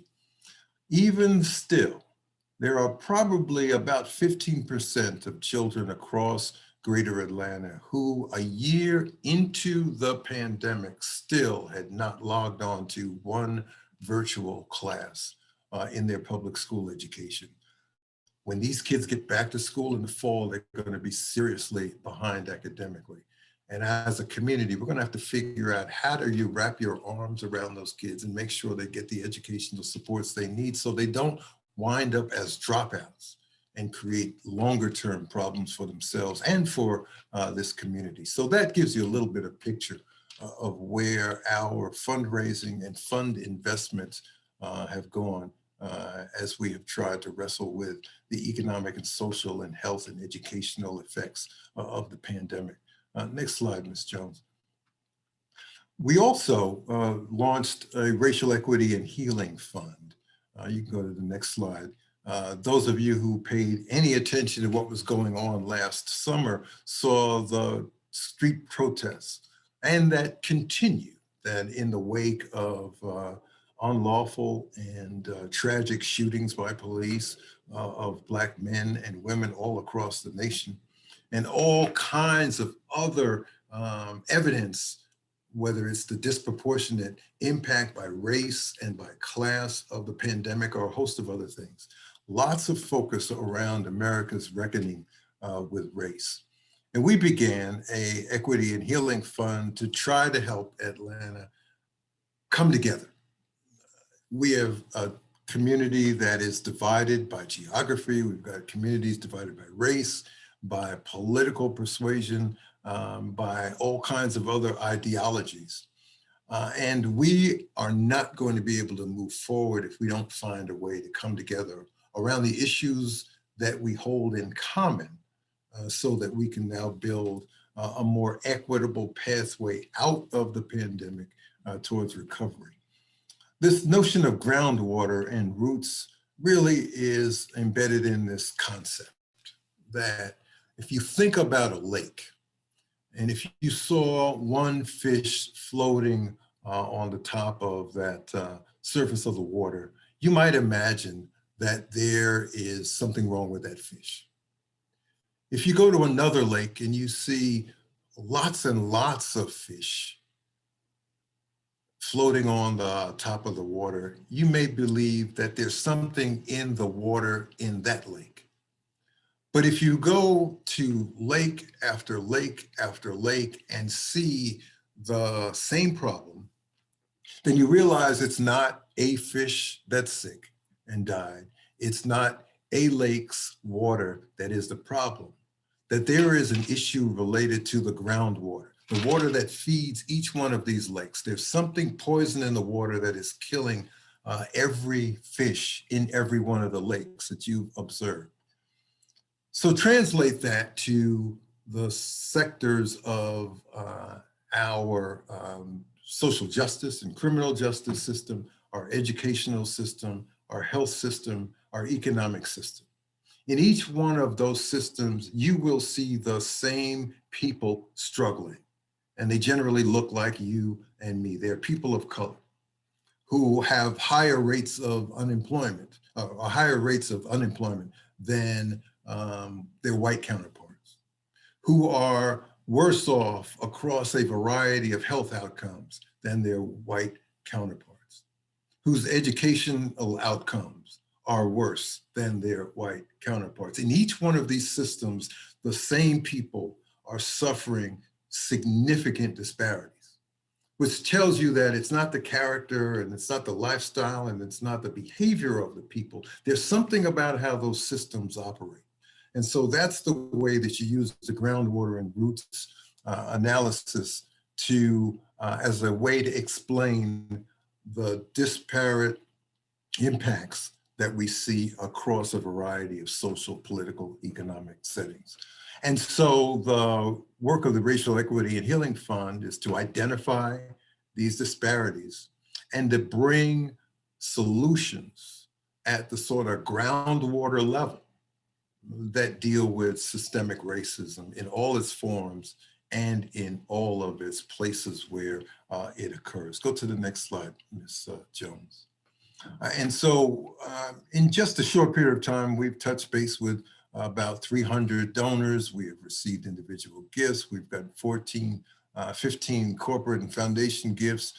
Our board committed $1 million, and we've raised about 2.7, and we're continuing to do that. So this money is going to go to small nonprofit organizations all across Greater Atlanta, most of whom have been ignored by mainstream philanthropy. They're just too small. Mainstream philanthropy didn't have their issues as a priority, or they've been ignored for a variety of other reasons. But we're going to be investing in these organizations that have been on the front lines of issues related to addressing systemic racism for a very long time, showcase them and bring them to the attention of other philanthropists who could invest in them as means by which we can, as a community, begin to address these pervasive systemic issues that have hampered Atlanta's progress for a very long time. Next slide, Ms. Jones. We also just launched something called the 21-Day Racial Equity Challenge. You can go to the next one. It is also a way in which to address this issue of America and Atlanta's racial reckoning. It operates from the standpoint of sort of habit building programs that you see in diet and in smoking cessation and in a host of other areas. You take a 21-day period, you put an individual through a very specific series of activities, learning activities, behavioral activities. And at the end of that 21-day period, they've developed a new set of habits, a new sense of awareness, and a new commitment to whatever behavioral change brought them to the challenge. And so we've taken that kind of approach and used it to help people build a broader understanding around racial equity, a broader understanding about the causes of systemic racism, a better way to assess their own implicit bias. And how can you begin to have a conversation with people who don't look like you, raise issues that help you understand their perspective and your way of helping move this community forward around important issues related to racial equity. And so we have now about 4,000 people that have signed up and are going through this 21-day equity challenge. And certainly, if you go to our website, unitedwayatlanta.org, you can find out more about each one of the things I've talked about. And you can find a way to sign up for the Racial Equity Challenge as well, so that you too can build your deeper skills around these issues of systemic racism, implicit bias, but most importantly, the individual roles that each one of us can pursue that can help move our community forward. And I think that still fits with this notion that I started with around us all working together around this goal of building a better world and social impact. Next slide, Ms. Jones. And Brighter Future Clayton. Go to the next slide. I told you at the very beginning that we've organized the work around this idea of improving the well-being of children in Greater Atlanta. And I gave you the statistic about less than 5% chance. In order to graphically illustrate where the challenges are most pronounced across Greater Atlanta, we created something called the Child Wellbeing Index that enabled us to identify down to the zip code how children are faring. So if you go to our website and you put in a zip code in Atlanta, the chart will tell you how many children live in that zip code and how they fare across 14 different indicators, education, health, whether their parents have health insurance, the employment levels of people in the community, and a variety of other things that all come together and determine how well children are going to fare. Across Greater Atlanta, the score was abysmally low. It was about a 50-some% when we started this, with some communities having a child wellbeing score of less than 20, and some in those green areas as high as 99.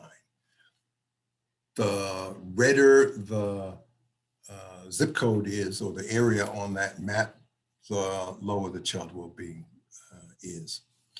We began really to say, you've got to solve issues of place. You've got to be able to look in specific geographies and look and see what the contributing factors to those low child wellbeing scores are. And so we began to identify very specific places where we were going to do some work. Go to the next slide, Ms. Jones. You can see who we're talking about: Black and Latino children. And even if you're living in a green area, Black and Latino children tend to be living in neighborhoods of low child wellbeing at higher rates. And so again, it goes back to what I was saying before about groundwater. There's something going on with Black children, children of color, that even in the most affluent communities, their outcomes were lower. And so this is builds on the work that we're doing in a very systematic kind of way. Next slide, Ms. Jones. And so that just gives you a rundown of what we've done over just the last year with respect to trying to move the needle on what we believe is one of the most concerning issues facing Atlanta.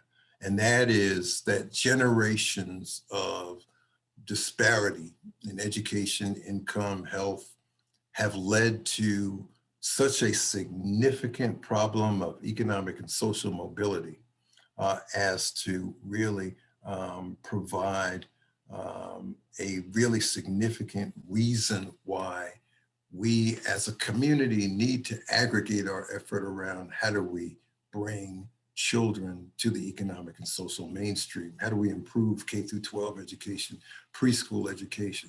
How do we improve economic opportunities for young adults and for older adults?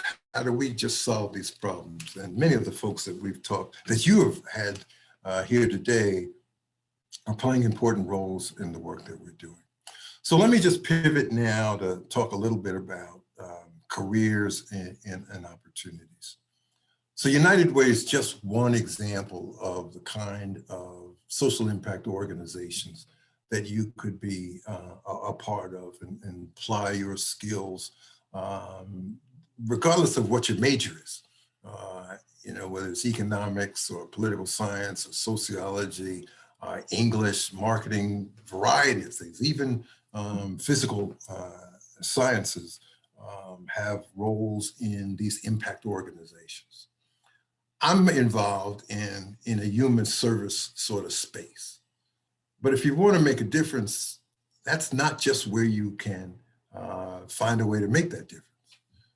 Within this sort of universe of nonprofit organizations and social movement organizations are those that deal with economic policy, political policy, environmental policy, social justice, racial justice, health, government. I mean, it's a wide range of organizations. And so I don't want people to think that if you're going to be in this sort of nonprofit space, the only place you could be is at a small community-based organization at some local community. There are global opportunities for you to make a difference. I mean, if you think about organizations like the World Wildlife Fund that are operating at a broad international scale, wrestling with issues around the environment, climate change, sustainability of fishing and a host of other areas. These are tremendously important social movements that your skills can absolutely be engaged in. And so you need to have the broadest thinking applied to career opportunities and where you can devote those skills. My career has been involved in corporate philanthropy, in US public policy, economic policy, welfare policy, employment policy, educational policy. I've been involved with social venture nonprofits. There's one that's just given us a huge grant. I can't tell you the amount because they've told me to keep my mouth shut, but it's multi-million-dollar social venture organization that's given us a multi-million-dollar social venture grant here in Atlanta to support the Brighter Futures work that I just described. So we're talking about global organizations, we're talking about local community-based organizations, national organizations, state and regional organizations like NDC in North Carolina that for decades has really been focused on human service and public policy issues in the South. Or APT Associates, which is a research organization that's been doing some tremendously important work around workforce development and economic policy and educational policy for decades. Or MDRC, where I used to work and now on the board, that's been running large-scale social experiments for 40 years. So there are all kinds of opportunities for you, and I want you to think about this beyond simply what you may have experienced. Small nonprofits like Boys and Girls Clubs. That's one category of social movement organizations, but it is by no means your sole opportunity to make a difference. Regardless of the skill set that you have, and I'll tie this up pretty quickly. Regardless of the skill set that you have, there's a place. When I have to hire a research person, when I have to hire an accountant, when I have to hire an attorney, when I have to hire somebody who is a statistics whiz, there's not some little pool of nonprofit candidates that I'm picking from. I've got to go to the marketplace and find the best skilled people who can work for me or can work for Bank of America or who can work for the US government or the Pentagon or any place. And so I've got to create a competitive work environment that allows me to capture the most highly trained people for the work that I need to do. I've got PhDs, I've got master's degree people, I've got BA, BS students, I've got chemists, I've got sociologists, I've got clergy that have worked for me in all of these organizations. And that just tells you how broad the array of skill sets are that we need for the work that we need to do. I heard you ask the question about internships. So in any given year, I'm looking for internships. It's been a little more dicey under COVID than previously, but I'm going to need English majors because I've got persuasive communication materials that I have to produce in order to get donors to engage in the work that we're doing. in order for public officials to understand the policy impact and implications of the work that we're doing, in order to get newspapers and mass media and social media to pick up on the stories around the work and the impact that we're having. So I need talented people who can write. I need talented people who can market. I need talented statisticians who can do the research work. I need talented attorneys who can keep us out of jail and who can help us address all of the regulatory issues that we have to deal with. Fundamentally, though, I need mission-oriented people, people who do this because they do want to change the world and make a difference, and who are not just chasing the dollar. And I'll close by saying this, that you don't have to do this as a full-time occupation. You don't have to make this your first career. I've got plenty of people in this work and plenty of friends of mine who have done everything they wanted to do as politicians, as physicians, as business leaders, and in a second career decide they want to give back in meaningful ways. And so don't think that you've got to do this just as the first and only career choice. There are lots of people who come to this work, frankly, because they found that after making lots of money, they still need to feel that they've made a difference in the world. And they'll come to me and ask, how do I find a way to get to heaven? Because I've done a whole lot of money making, but at the end of the day, if I die tomorrow, no one would say that I changed the world. And I think everybody wants an opportunity to say that they've changed the world. And the work that I've been proud to be part of has given me and lots of others like me an opportunity. And I invite you to think critically about the opportunities that I've introduced you to in these last couple of minutes. I'll stop there, Ms. Jones.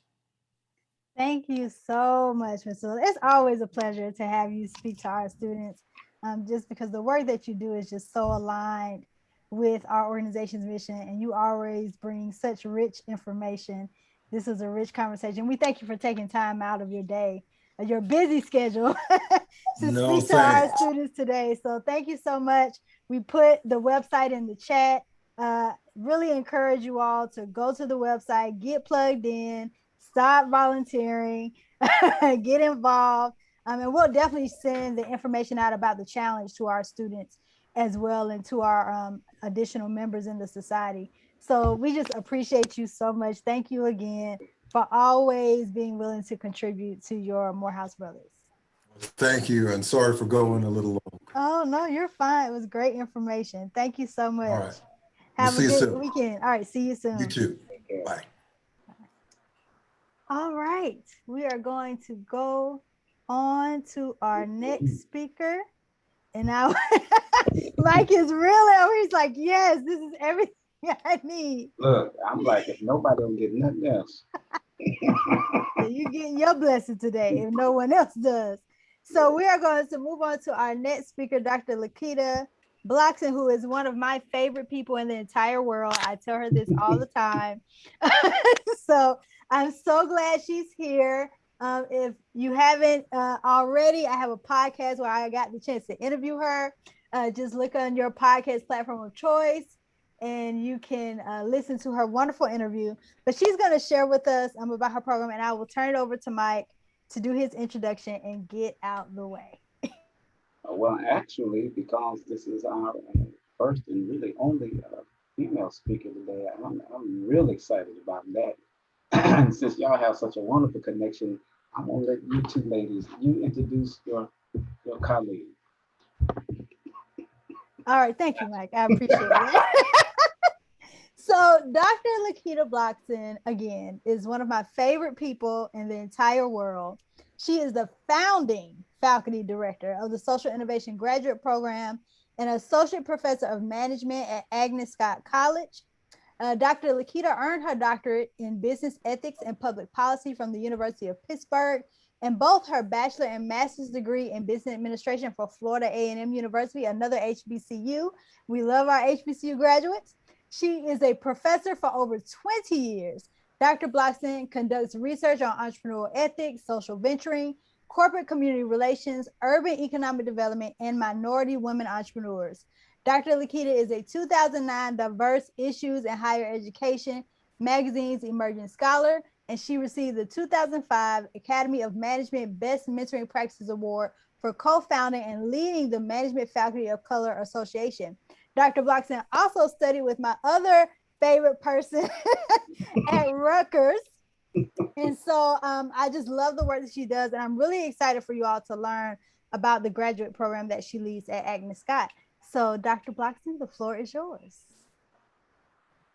Thank you so much for this invitation, Ms. Jones. And I'm just excited that we have on a Friday afternoon at 5 o'clock. I know that you all could be somewhere else, but I am happy to see that you all are here and that you're interested in learning more about leadership and how, from a career standpoint, once you leave the AUC, what opportunities are available to you. Of course, heard some great presentations already, had some great discussions about various career paths and the like. And I want to talk a little bit about the graduate program that we offer at Agnes Scott College. And I know you're going to have another person speak a little bit after me about Emory University and some of the programming that they offer at the graduate level. So I'm going to share my screen. I just have a very relatively brief presentation. And but I definitely want to leave an opportunity for questions that you all may have. So I'll start now. So again, thank you very much for the invitation. So let me share with you. Make sure I can advance the slide. Here we go. I want to make sure we're all on the same page. So I have no doubt that Ms. Jones may have shared some insight with you or told you about the work that she's doing and how it relates to social innovation. And I no doubt you may have studied that or read about it or do some work in your undergraduate programs. But just so we're on the same page, the definition that I like to use is that social innovation is the application of entrepreneurial thinking and design thinking to create and implement solutions for our society's problems. And social innovation is one particular approach. It's not the only one. Some may argue it is the best one. Some may argue maybe not such the best one, but nonetheless, social innovation is one approach that allows for problems to be resolved. And it is a great approach, I assert, and many of my colleagues will assert, that combines the best elements of the business sector, the nonprofit sector, and the government sector or public sector. So when we think about business, or we think about nonprofits, or we think about government, we can think about some of the great things that each of those institutions offer. And then we can also think about some of the things that are their respective shortcomings, or what may be some of their otherwise organizational or institutional weaknesses. So there are some things that businesses do well, but there are things that government and or nonprofits do better, and vice versa. So social innovation is an approach that actually takes the best of all the three worlds and combines them into an approach that allows for quite a bit of balance. And I like to be able to use this slide as a way of being able to convey why social innovation is one of the best means or mechanisms to use the best of what business, government, and nonprofits have to offer in addressing social issues. And I look at it through the impact investing lens. So some of you may have heard of or understand the concept of impact investing, where organizations may receive investments or funds or other types of resources that allows them to be able to achieve both a financial return, but as important, in some cases even more important, a social return. So we can think about for-profit businesses and for-profit entities and traditional businesses, and their primary drivers are to achieve financial value. And then we can think about all the way on the other side of the spectrum about not-for-profit organizations or nonprofits or non-governmental associations, organizations, or traditional charities, where their primary drivers are to achieve social value. So there are different ways to accomplish how to achieve social value and how to achieve financial value. But impact investing in social enterprises and social innovation as a whole takes the best of what, or a great meeting in the middle of what traditional businesses offer and what traditional charities offer. And this allows the structure of a social enterprise, or the process of social innovation allows for problems to be resolved through whether it's through the operations of the business or the organization, whether it's through the product or service that's offered, or a combination of both. And again, it's mission driven and allows for, again, the ability to take advantage of a market and customer base that's willing to pay to be able to generate revenue from selling or offering products or services, but also being able to do those things in a manner that allows to reap a social benefit, whether it's for a particular population, for a given community, a combination of both and the like.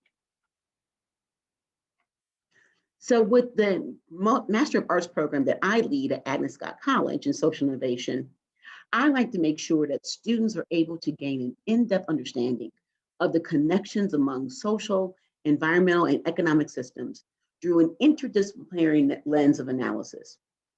The Agnes College, as you may or may not know, it is a liberal arts institution at the undergraduate level. So at the graduate level, I want to make sure in developing and launching this program, I want to make sure that I could take advantage of the rich history of the liberal arts approach that Agnes College has embraced over, over 130 years, and be able to infuse that into this curriculum. And so through this program, students will be equipped with the knowledge, tools, and skills that are necessary to help them address the world's toughest challenges, whether it's addressing issues of poverty, globalization, climate change, urbanization, you name it. We are teaching students the skills, the knowledge, and the tools that will allow them to take these issues for which they may be very passionate about. You may have a particular passion or very strong interest in addressing a particular social problem or social issue. We want to be able to help you to gain the knowledge, skills, and tools that will allow you to be very successful in being able to make substantial, creative, and concrete social change. So let me tell you a few things about the graduate program. It is, as I mentioned a little bit earlier, it takes an interdisciplinary approach.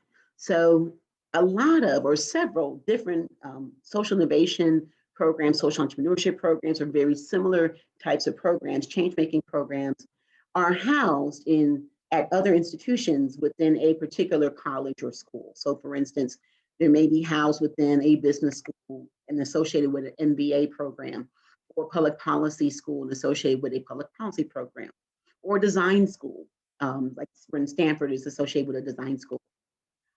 And that is great, and that's wonderful. But we believe that taking an interdisciplinary approach is ideal, because we want to make sure that students are able to not just use one particular lens in terms of being able to diagnose or assess a problem, and then in turn to be able to not be able to just use only one particular approach in resolving that problem. So there are a number of courses that students will take that will allow them to be able to do a deep dive in understanding the various lenses and approaches and mechanisms for how a particular issue is addressed, or how a particular issue exists and why it exists. No doubt you can think about an issue that you believe is important to you, but someone else across the street or in another neighborhood, another part of the country, may not view that social issue the same way as you do. And you may have lived experience with it and all, but that other individual might have some valid lenses through which they are interpreting and or are experiencing that same issue. And you can imagine, if you don't understand where they're coming from and they don't understand where you're coming from, that can be very difficult to try to come up with a solution that may really be substantial and actually can be long lasting. So being able to appreciate others' perspectives and understanding the different theoretical lenses that lend themselves to helping us to understand an issue much better and on a deeper level is critical. So there are courses that will allow you to be able to do that. Of course, just like with most graduate programs, this course is embedded with theory and data application. And we want to make sure it's tied into, of course, real life issues. You will learn theory and practice regarding social innovation itself. So it is a discipline, or it is, I'll say, a subdiscipline. It is a subdiscipline of entrepreneurship primarily. So you will learn and understand social innovation theory. Of course, we want to make sure our students gain skills enhancing their oral and written communication skills. So we have opportunities both within the class, in the various classes, as well as in the various co-curricular activities that are made available to students to be able to enhance their communication skills. And there are opportunities, and there is a course actually within the graduate program that students take that allows for experiential learning for complex problem solving. And it's the field course, a practicum course where students are assigned to a social venture owner or to an impact investor or a similar change-making organization, and will serve in a consultative manner to help them address a particular problem or an aspect of an organizational issue that will allow them to better address a social problem. So just to give you an overview quickly about some of our course offerings, we do have core courses and then we have a number of electives. So I have an asterisk some of the core courses that students will need to take, such as I mentioned before, the Principles in Social Innovation, Social Policy course, which is the social issues course. So that's when you're doing a deep dive in understanding a particular social problem, such as urbanization and gentrification, such as health disparities, such as educational disparities and the like, climate change and all. Students will take accounting and finance, and it's geared, of course, toward entrepreneurs, so that, you know, regardless of what kind of organization you want to create or what organization you want to work for, and I'll talk about those different career paths in a minute, you will have, if you already don't have it, you will gain the basic accounting and finance skills that would allow you and prepare you to be able to demonstrate the viability, feasibility, and desirability of any organization that you want to launch, or to be able to seek funding for any organization that you're within or affiliated with. Again, we have the field experience course, and then we have a number of different electives, such as, and this is not an exhaustive list, nonprofit management and philanthropy, ethics and leadership, community and economic development, human-centered design and implementation, creative problem solving and decision making, technology is social change, grant proposal writing, and in a number of different other courses. This is a Master of Arts degree. So students would take 11 courses over the course of their program. And it is set up and is designed to appeal to part-time students. So if a student is working full-time, our courses are offered in the evenings and in some cases on Saturdays, so that students can continue with a traditional 9-to-5 job, or whether full-time or part-time, and be able to take courses at night. And just to give you some idea of what the career prospects are for those who want to have a career within the social innovation field, there are a number of different things you can do with this degree and within the field. One, you can found your own social venture. So if you're very entrepreneurial and you want to be able to, launch your own business or launch your own venture, you will learn the skills and the knowledge and tools to be able to do that upon graduation. We have some students who are very interested in going into the nonprofit sector and working their way up the leadership rungs in the nonprofit sector. So that's an opportunity. These courses will prepare you to advance within the nonprofit organization field or nonprofit sector field. There are some of you who are seeking to work in a corporate environment or to work for a government agency. And some people may wonder, well, what kind of position can I have that deals with social innovation and change making when I'm working for an existing organization, particularly a for-profit large company, Fortune 500 company, or a government agency? There are various opportunities and career paths within those organizations that will allow you to affect change from within.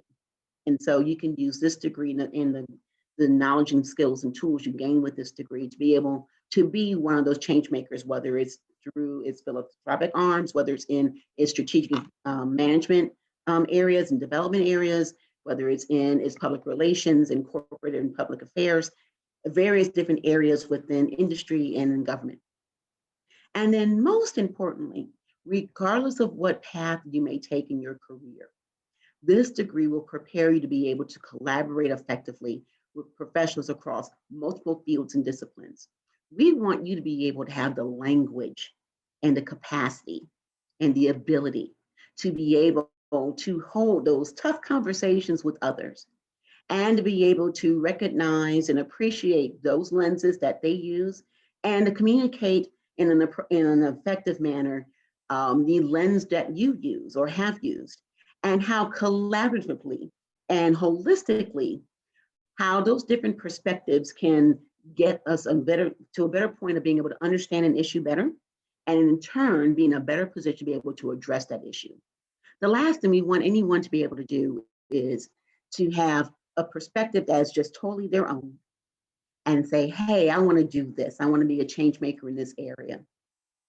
And then go about, creating some means through which to be able to affect change.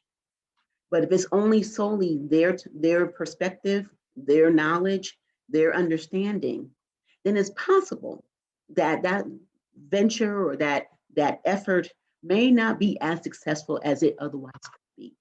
And so we want to be able to prepare you to be able to think about and think and act and do in a very holistic manner. I would be remiss if I didn't at least mention the other programs at the graduate and extended level that are offered at Agnes College.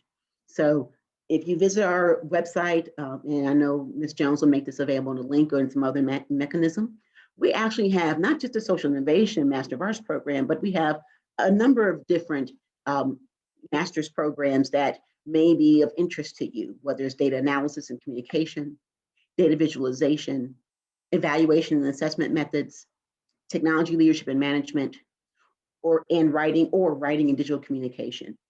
And we also offer a post-baccalaureate certificate program or post-baccalaureate program for those who want to go into the medical field, but who do not have a background in STEM or pre-med degree. We also offer an extended program in that area as well. And so I want to thank you for your time and want to encourage you all to, regardless of whether you explore or learn more or look into Agnes College or any other institution, if you're interested in pursuing graduate studies, and if you're really interested in becoming a change maker and affecting social change in a very concrete and effective manner, then I encourage you to consider social innovation and making social change your business. Thank you so much, and I'll take some questions. Yes, thank you so much, Dr. Blockson. Just as a reminder to everyone, the graduate programs at Agnes Scott are open to everyone. It's not just for women and those who identify as women, it is for everyone. So we will open it up for questions from the audience. Any questions about the graduate program she presented? I know I wish we had this when I was leaving undergrad. I didn't know of any social innovation programs. So, right. Well, I mean, it's a relatively new field, and I see that Brian, my colleague across the way at Emory, he will attest to the fact that this is, of course, a relatively new field. I mean, social innovation as a discipline or subdiscipline or sub-subdiscipline has been around for about 15 to 20 years, at least in the literature. So it's still new. It's still relatively new. I graduated about 15 years ago. Yeah, but the interest has grown immensely because we do know that a lot of millennials and young people, I'll say, because I'm a Gen Xer, so I'll be the first to admit that, but young people are particularly interested in finding ways to be able to help make the world a better place around them, and to be able to do so in a variety of different ways. And this is a great way to be able to take a number of different skill sets and knowledge bases, and you say, okay, regardless, and that's one thing, regardless of your undergraduate major, you can apply for the social innovation program. So you do not need a business degree as an undergraduate to apply for the program. I have students who are of all various ages and various experiences. Some are as young as 23 or 22. Some are as old as, or in their mid to late 50s and early 60s. And so many of them want to be able to find ways to affect social change. And they come from all kinds of backgrounds, education, in public affairs, nonprofit arena, business, engineering, arts, and several art students. So we have several who are majoring in arts and humanities and the social sciences. So a variety of different backgrounds. The courses are designed so that even if you don't have a business background or engineering background or design thinking or design background in those regards, that we will bring you up to speed and be able to give you those knowledge and skills and tools that will allow you to be able to advance. That's so awesome. And if you all haven't taken anything from these presentations, just to know that no matter what your major is, you can get involved in social change and social impact through these graduate programs or the careers that were presented today. And that was one of the reasons we really wanted to do this. One, because as an organization, our whole mission is to build leaders who make a better world. But also, typically at our career fairs, especially in the AUC, these type of opportunities are not presented. You know, it's usually either geared towards very banking, consulting, or education heavy. And students, you know, want to do good, want to get involved in social change, but often don't know where to begin or how to get involved in those opportunities. And so, and I do have one question as we close out. If you could speak a little bit to I know many of your graduate students are in their careers, but for those who are kind of still looking for careers, what are the recruiting prospects from your program for work? Yes, so I do have, and we do have a number of students, don't say a number of students, a relatively decent percentage of students who enroll in our program who've been out of college maybe a year. And we actually have some who just finished their undergraduate degree, whether it's at Agnes College, or actually have a few students from the AUC who finished their degree program and then maybe took a semester off or so, but then applied for and was admitted to our program. So the career prospects are actually quite good. So they're, whether they're analytical positions in terms of being an analyst, whether there are positions within in areas, again, like in government affairs, public affairs, strategic management, or like development. So depending on the industry, you may be asked to serve in a development role. You may be asked to serve in a marketing role. You may be asked to serve in the government affairs or community affairs role. There may be places where, depending on the organization or depending on the agency, they need individuals who can speak to those questions regarding ethics and how one can make sure they're operating in an ethical manner, or they're producing products and services that are done and delivered in an ethical manner. So whether it's R&D, depending on, again, your background in your field. So we have some students, for instance, that are going to actually launch their own social venture. That's one thing. But we also have some students who are working currently in areas of climate change and in education and other issues. And they're working and advancing in their respective organizations that now. And then others are looking for, and through the practicum experience, they're getting some insight where they may be able to continue in some cases with the organizations for which they're serving as a consultant. So there are a variety of different opportunities available.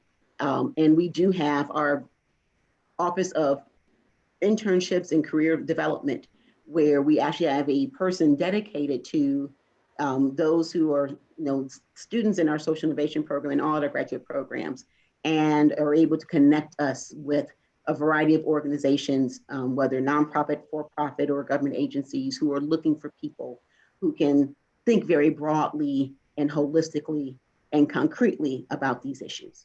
That's really good. I'm glad you brought up the ethics piece, because ethics is huge in any organization. And I don't know a lot of degree programs in ethics. So, that's really awesome that, your program can prepare students for those opportunities. Indeed. That is really huge for a lot of organizations. Well, Yes, thank you so much, Dr. Blockson. Thank you for taking time out of your day to be here. Thank you so much for sharing with our students. Because, I'm sure maybe many of them, I didn't know that graduate programs were open to anyone. Yes, so definitely wanted to have you here to share that. Yes, by all means. So feel free. Again, Ms. Jones, I know we'll make the link available in the chat or after this event today. And we are enrolling for the fall. So the deadline for submitting applications for the fall, we have the last drop deadline is June 15th. So there are ways for us, if you want to connect with one of us in our admission staff, they can connect you to me or directly you can connect with me. And I can tell you more about the program specifically and financial aid and things of that nature, and get a sense of what your plans may be.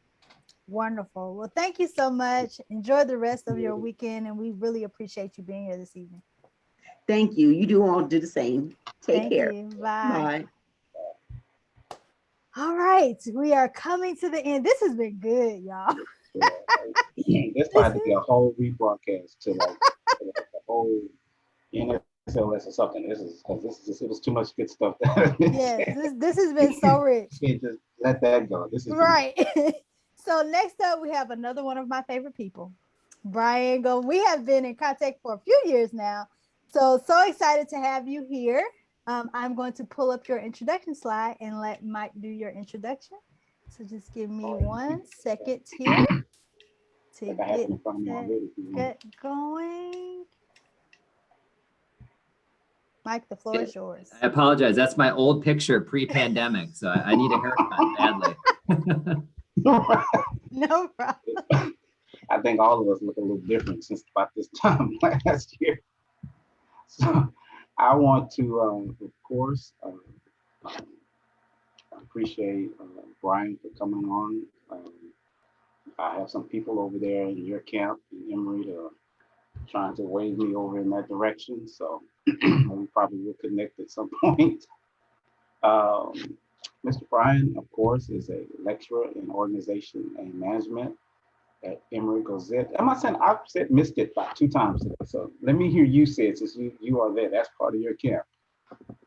Yeah, so Kristen is a current MBA student that's joining me. So when we all got to the Goizueta community, we had to learn how to say it. The school is named after Coca-Cola's CEO and leader, yes, Roberto Goizueta. So it's just pronounced Goizueta. Goizueta, got it. And he is also a professional in the social impact field, serving as the managing director for the school's Business and Society Institute, which works to deliver a more equitable and climate-smart world.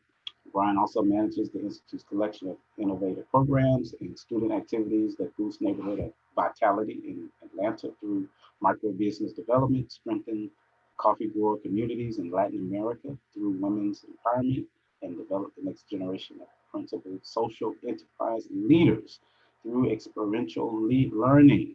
He has extensive experience in the nonprofit sector, including addressing homelessness at United Way of Greater Atlanta and co-founding a volunteer-led 501c3 organization to aid citizens impacted by disaster.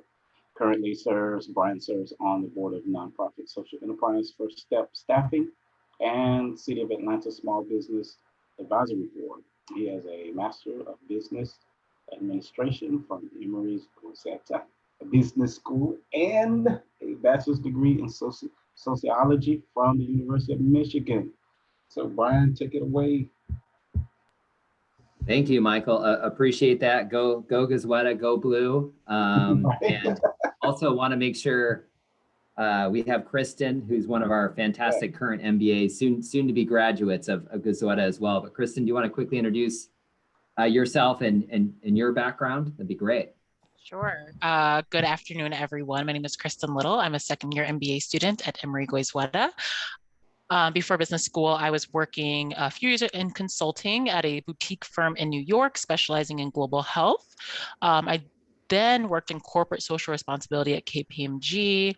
So after business school, I will be going back into consulting in corporate and growth strategy at EY Parthenon. But a lot of the work I've been doing at business school has been focused on social enterprise, working with Brian on a number of different initiatives, from impact investing to diversity, equity, and inclusion. So I'm very excited to be here. Thank you, Kristen. And Lavanya, I know we had a couple of slides. I don't know if we can kind of throw those up and we'll go ahead and get started. Yep, I'll pull it up right now. Excellent, thank you. Well, first off, big thank you to you, Michael, and Lavanya and team. It's our honor to get in front of change makers. I think Dr. Blockson is using kind of the term that we really refer to leaders. And so we're really excited to be part of a Better World Summit. I think we need more of these, and we're honored to meet the next generation leaders that are going out into the world as change makers. So as Michael said, I'm the managing director of the Roberto C. Goizueta Business and Society Institute. We've been around about 10 years, and similar to the work that Agnes Scott is doing, we kind of got into this space when the word social enterprise was really new. So essentially, what we're all about is leveraging business and markets and really transforming how those have worked in new ways to build a more equitable and climate smart world. So that's our mission in a nutshell. So if we can go to the next slide, Lavanya. All this really ties to kind of the roots in our history, and we're really proud of our namesake, Roberto C. Goizueta, who was the CEO and chairman of the Coca-Cola Company for over 20 years.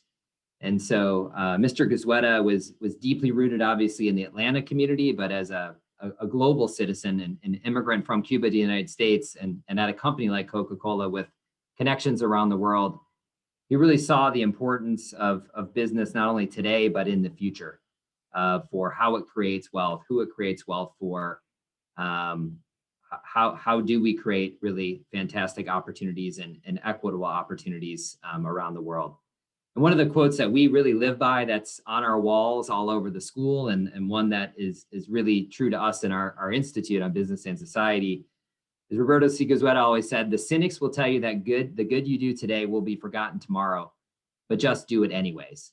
And so this really showcases his true commitment, but also that commitment to that action orientation as a change maker. So we kind of live those values every day. And when we see his name on the school, that's kind of one of our quotes that we take away. We can move to the next slide.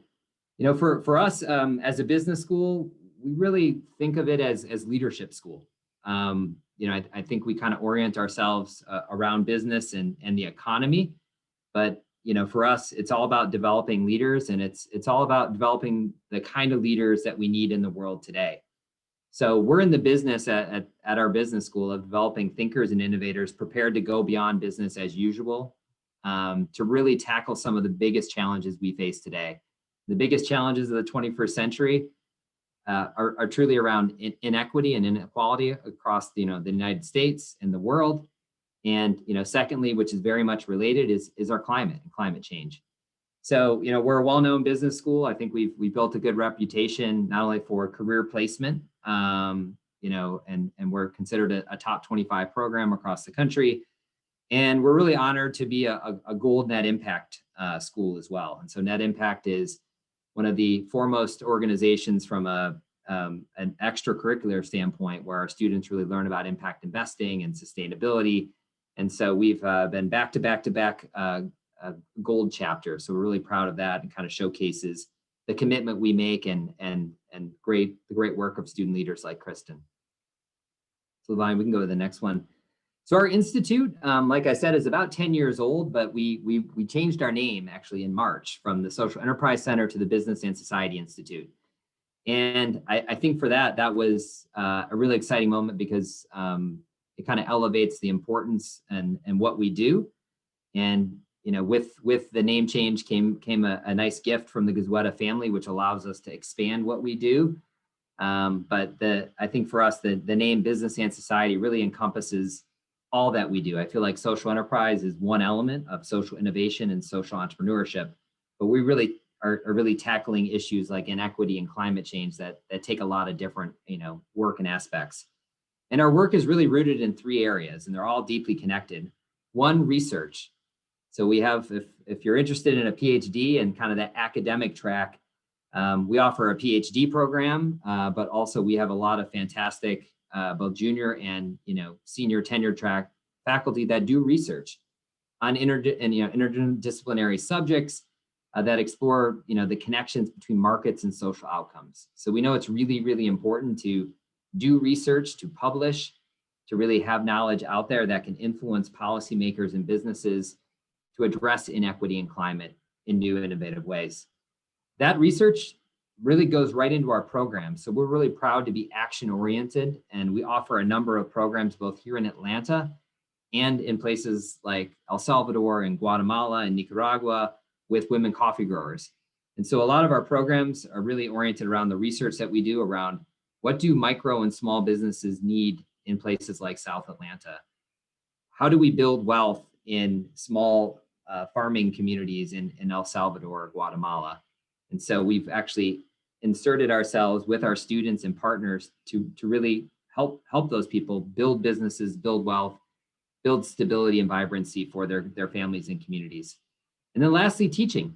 You know, we're a school that prides ourselves in preparing next generation systems thinkers and problem solvers.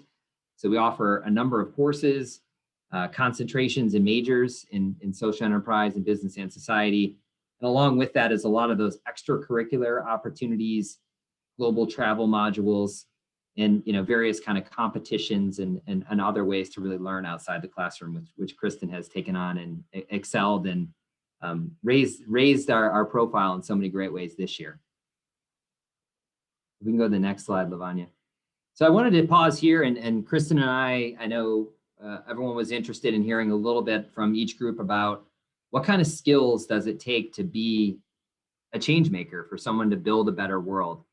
So for us, we really don't think about it as an industry standpoint. Many of our graduates will go and work in the corporate community. Some will work in government. Some will work in a social enterprise or nonprofit career. But most folks are going to kind of move through various sectors through their career. I think, I've been in the nonprofit, I've been in a corporate, and now I'm in kind of an academic space. So we really feel like we want to prepare folks for lots of different industries that they propel through. But most importantly, wherever you sit, whatever industry is, change makers possess these particular things. And so from a skill point, when we look at our social enterprise fellows like Kristen, and we look at working with community leaders that are creating change, we really look for these kind of values or traits most importantly. And the first one is proximity to people and problems. If you're going to be a social entrepreneur, if you're going to be a change maker, you need to understand and be close to the problems you're trying to solve, and be deeply connected in a trust-filled way with the people that you're collaborating to solve those problems. And so we've had a chance to have Brian Stevenson come. He was our fantastic speaker at our graduation last year at Emory. So we really, are practicing a lot of the things that Brian Stevenson has really put into his practice as he's been working on criminal justice reform. And so we really feel that proximity is really, really important. You can't innovate, you can't solve problems unless you really understand the problem itself and those that are experiencing it. So I'll kind of switch to Kristen to see if she wants to jump in on another one of these. Sure. So I definitely think the way that Brian's laid it out with commitment to equity is a major factor in becoming a change maker. There's no way that you can actually instill change in any organization, society, et cetera, without recognizing that everyone's voice has an equal footing. And that's something that, I've always, excuse me, has been a part of the ethos of my leadership, but also something that has become even more apparent within business school, is that having a diversity of thought and a diversity of background always makes the product better. And so as a leader, you should always be able to have everyone's voice be committed in an equitable way, and also have your goal be in society in a way that increases equity for everyone involved. Thanks, Kristen. I think transparency and trust is critical whatever field you're going into. But if you're really going to be a change maker, we feel that this is one that needs to be front and center. And I think as we've looked at, the trust and the erosion of trust in both our democracy, in our government, in our institutions, and many of those our business, it's really, really important that I think our next generations of leaders really rebuild and reestablish this trust. So that means having a really good do-say ratio, right? It also, means being authentic, being open, being honest. And so a lot of the work that we're doing through our research, through our programs, and then with our leaders is really about how do you build a transparent and trust, kind of leadership experience? How do you put that into practice? It's easy to have values on the wall, but how do you kind of behave in that way? And so that's a major area of focus for us. I'll jump into cooperation as well. And we use the word cooperation instead of collaboration in a very intentional way. We like collaboration, of course, but we feel cooperation is actually taking it one step further. And for us, we really feel that the best change makers co-own solutions with those that they're working to serve. And so we feel like that co-ownership is really, really important. So for us, we feel that change makers, need to walk alongside, need to accompany people. And so opening doors, opening networks, solving problems is about cooperation and co-ownership. So that's really, really important as well. And I would just add that it's okay to not know everything. And being a leader is understanding that you don't know everything and being able to have a symbiotic relationship with those that you work with. And so that goes into the cooperative mindset, recognizing your strengths, but also being able to tap other people who can make up for your weaknesses. Fantastic. Yeah, and I think the last two are kind of tied together. We pride ourselves in being action-oriented. I mean, I think a lot of businesses and business schools, spend a lot of time on strategy, spend a lot of time on listening and thinking, which we feel is really important. But we feel change makers have that courage to act.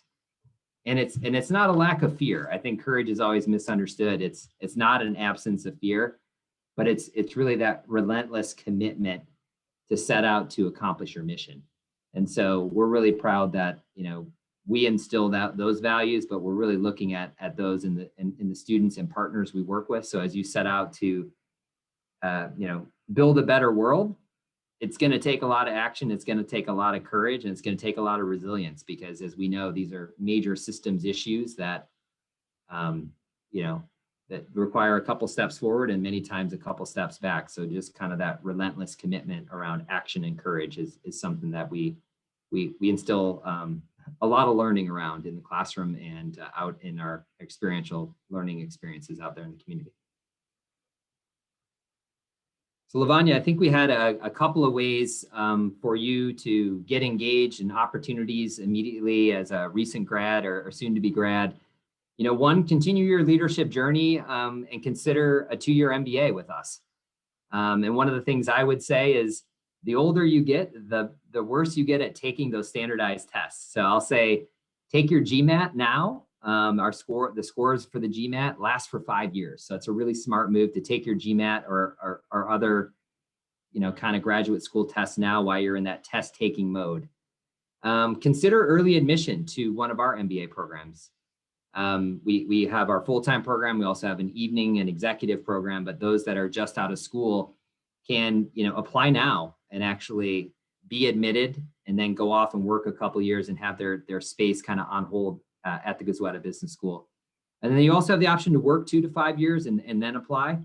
So please consider that journey. If you want to be a leader and problem solver, an MBA is a fantastic opportunity. And Kristen, I know we're part of the consortium, which I think is a really important network that we're part of, along with 20 other schools around a commitment to diversity, and offer a number of different scholarships, including a new scholarship for graduates of Spelman and Agnes Scott that was just announced this week. We're really happy about. But anything on the consortium that you want to share, Kristen? Absolutely. I think consortium is one of the most effective and one of the best decisions I've actually ever made when deciding to get my MBA.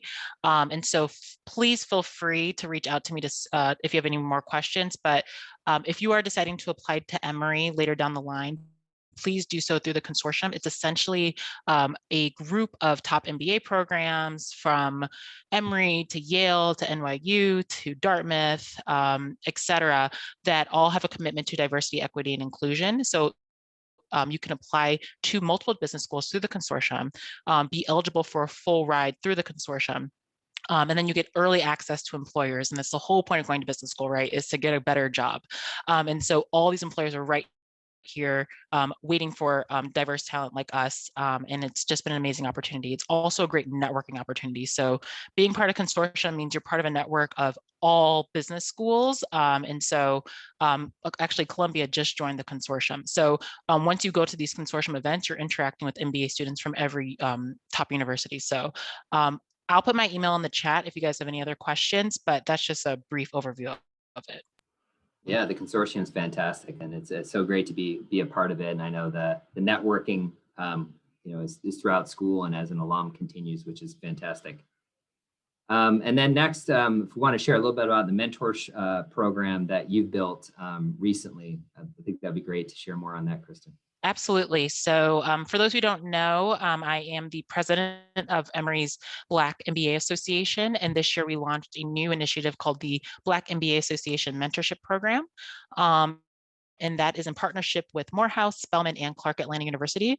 And it was really just to provide a one-on-one personal coaching for undergrads at these universities. One thing that we really felt like we could do as a premier institution in Atlanta is to give back to people who are younger than us and simply just guide them through the personal professional development process.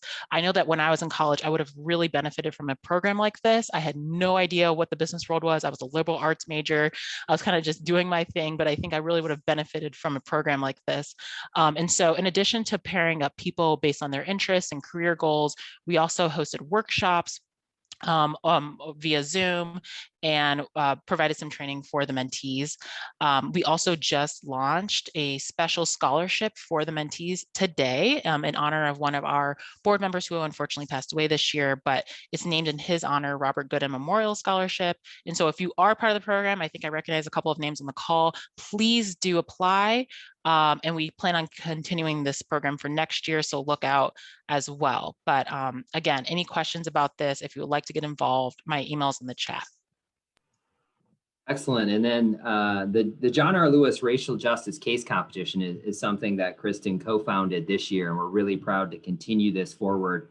An opportunity for business school students, not only at Goizueta, but schools from around the country to address racial justice and do so in close proximity and partnership with some of the largest companies in the United States as well. So I know we plan on doing this in even a bigger, better way, and creating opportunities for those in graduate school, but also those at undergrad schools from across the country. We had several AUC schools and Agnes Scott participate last year as well. But anything in terms of the case competition for those that might be interested in having a team be part of that this fall. Absolutely. And I just wanted to add one other thing. So with the John R. Lewis Racial Justice Case Competition, we actually have an offshoot that is being offered this summer, which is a partnership with Taco Bell and having them, having teams of students work with them on diversifying their franchisee network. And so if you are interested in working with Taco Bell and getting paid for it, please let me know and we can get you an application. And it's an excellent opportunity, one, to just get some experience, but also to work with a major corporation on their diversity, equity, and inclusion strategies. So we welcome any student, and we are very much looking forward to your ideas. Thank you. And last but not least, we have an opportunity coming up soon to join our Institute team. One of our flagship programs, and Lavanya has been a big part of this, is called Start Me. It stands for Start Microenterprise. Since 2013, we've worked closely with 300 small businesses in Clarkston, Eastlake, Edgewood, and historic South Atlanta get started and grow. And so we'll be onboarding and hiring a new full-time program associate fellow. And this role is designed for a 2-year experience right here in Atlanta, working out of our business school, working to execute our Start Me program and really not only help businesses grow, but help our communities become more vibrant in Atlanta. So in addition to being able to work on that program day to day, we also provide all kinds of different leadership development opportunities with our executives and residents, some personal development funds, and other kind of social enterprise training. So we'll be in touch with Lavanya and Michael when we have that job posting out, but we're really looking for those that are graduating in May or out of school, 1 year or less if they graduated last year as well. So we're really excited to post that position again and This will be, I think, our 6th or 7th program associate fellow. So we'll stay tuned there. And I believe we have one more event I will just quickly plug. Join us in advocating for business and democracy. Business can't function unless we're in a place where democracy is fair and voting rights are very broad. As we know, there's a lot of really important conversation in the state of Georgia right now. We're really excited to co-host, along with the Leadership Now project in the Goizueta Business School, a discussion on April 29th with a number of corporate leaders, academic leaders, and community leaders about what does safe and fair elections look like, why are they essential to business, and what is the role of the business community in advocating for such elections. So if you're interested in that crossroads and nexus of democracy and business, please go ahead and join us. That'll be a virtual event and open to all. And I'll go ahead and put the registration in the chat. We're really excited about that conversation and look forward to kind of the journey around advocacy ahead here in Atlanta and the state of Georgia and across the country. So with that, we're happy to close here and see if there's any questions. I think we put a number of links in the chat. But if you want to learn specifically about the Institute, that's emory.biz/society. Thank you so much. Thank you, thank you, thank you. That was really awesome. Again, rich information. Mike, I'll give it back over to you and we'll open it up for questions. Great. I mean, he hit it all. Of course, Kristen as well. It's just, I mean, today has been, this is a whole rebroadcast for real. I've said it like 5 times. It is so much, you almost have to go through and pick each speaker and pull all the pieces. It's been, one line that has been said all day today, of course, was community development and this whole social innovation, ethics, and of course, social justice as it interweaves in between, particularly the business community and the academic community. So it's amazing. We're living in a time where the conversation is being desired to be had. So this is a very key moment in history that education institutions, businesses, and particularly this city is that there are people who are in spaces like you guys are, who are saying, we're already engaging in that endeavor. So I'm all that. I love it all. Awesome. Thank you so much, Christian, for joining. Brian, it was just a pleasure to have you here. Love the work you all are doing. I had the honor of serving as a judge for the racial justice case competition, and the presentations were amazing. It was such an honor to serve in that capacity. So yeah, does anyone have any questions while we have them here? You got one-on-one time to ask them any questions. Does anyone have any questions? Anyone? Yeah, and Lavanya, we've added our email in the chat. We're happy to follow up with folks as well. I know you've had a lot of back-to-back change-making presentations today, so we totally understand that, and we're happy to follow up with folks as well. But just wanted to thank everyone for being here, putting this on. Obviously, we face a lot of challenges in the world today, but at the same time, there's tremendous opportunity, and so we need more change makers, and we're thrilled that so many are here now and ready to go. So we're excited to work with folks. Yes, thank you so much. It was an honor to have you all here. I always love to hear about the great things Emory is doing. Well, I do have a question just because I'm privy to some of the other things you all have going on. So you all do some things. We talked earlier in this event about food insecurity. And I know you all do some things around food insecurity and I believe you have a garden on campus and could you talk a little bit more about that and just some of the opportunities that students may have in you all's programs to deal with food insecurity and those type of things? Yeah, so I think at Emory, we have a lot of extracurricular opportunities around that space, but a couple years ago, actually, one of our students involved in social enterprise, actually, and similar to kind of Goodr, before Goodr really grew, we do a lot of capturing of food and ensuring that gets to not only different students that might need food, but neighbors throughout Atlanta. So we have some of those programs. We actually have a farm on our Oxford campus, which is an associate kind of 2-year experience. That's about an hour and a half from Atlanta. And so we actually have an organic farm where students actually work and learn about agriculture. And we donate a lot of those items that are harvested, but we also sell them through a farmer's market. So those are some of the things that we do.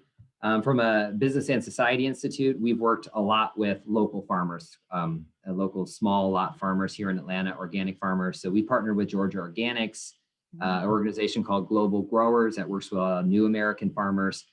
And then we've been doing some work down in Thomasville Heights, in the Thomasville Heights area. And I know Jasmine and the Goodr team have been doing fantastic work there. And so there's a garden, a community garden that's tied to the elementary school that Purpose Built Schools runs. And so we're a partner in that space as well. So those are some of the areas of food security that we're working on. Yeah. But it's a really important and challenging issue. And obviously with schools out and pandemic's impact, it's something that will continue to be an issue. Yeah, indeed. So guys, Emory School of Business and Society just has so many opportunities. I know we had Alan Ferguson earlier talking about One Atlanta office. Emory is involved with them.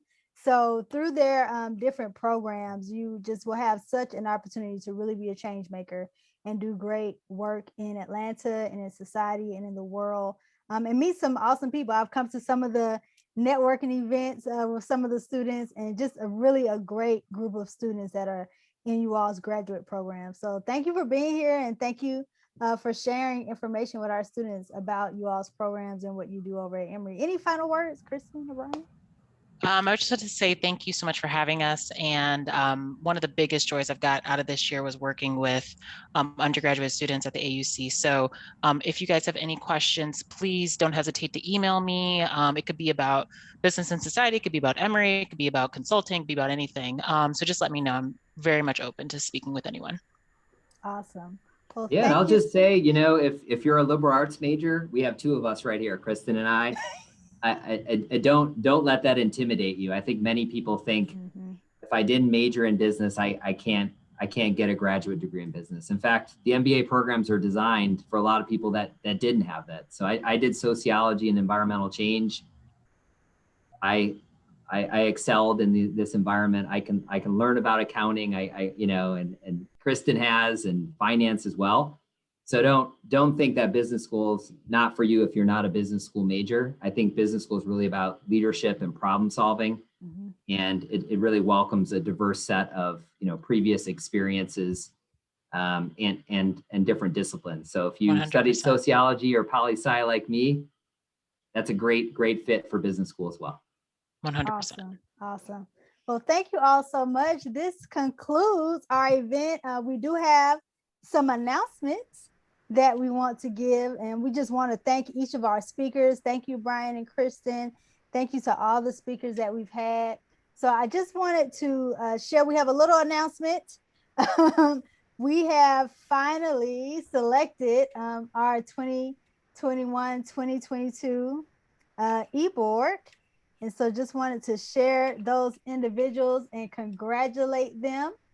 So next year for 2021-2022, our executive board for the Morehouse College chapter of the National Society of Leadership and Success, Sigma Alpha Pi, will be Amar Sharif Roberts as President and Society Events Chair, Vice President and Social Events Chair, Miles Grayson, Secretary and IT Coordinator, John McNeil III, Treasurer and Fundraising Chair, Tito Malauzi, Membership Outreach Chair, Jonathan Bailey, Success Networking Team Coordinator, Benahili Iboya, who will be his second time on our executive board.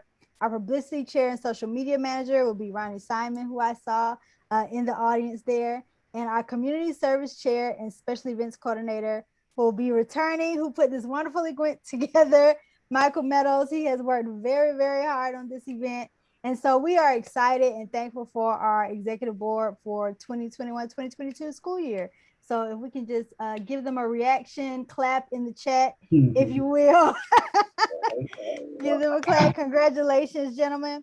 And so I do want to give an opportunity for our current president, Bishop, as well as Omar and Michael, to share some final words as we close out. Bishop. Good evening. Hello, everyone. Again, Again, thank you guys. Today has been well spent, as well as with information that has been provided. So thank you to all the speakers.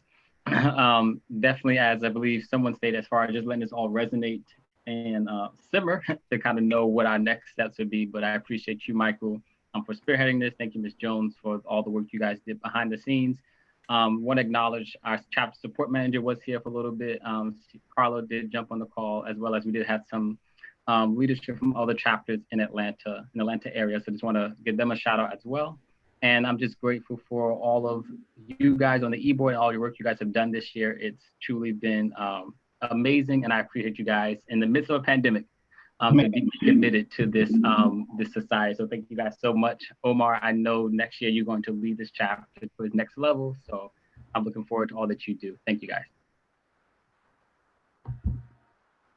We appreciate Thank you, Bishop. Omar?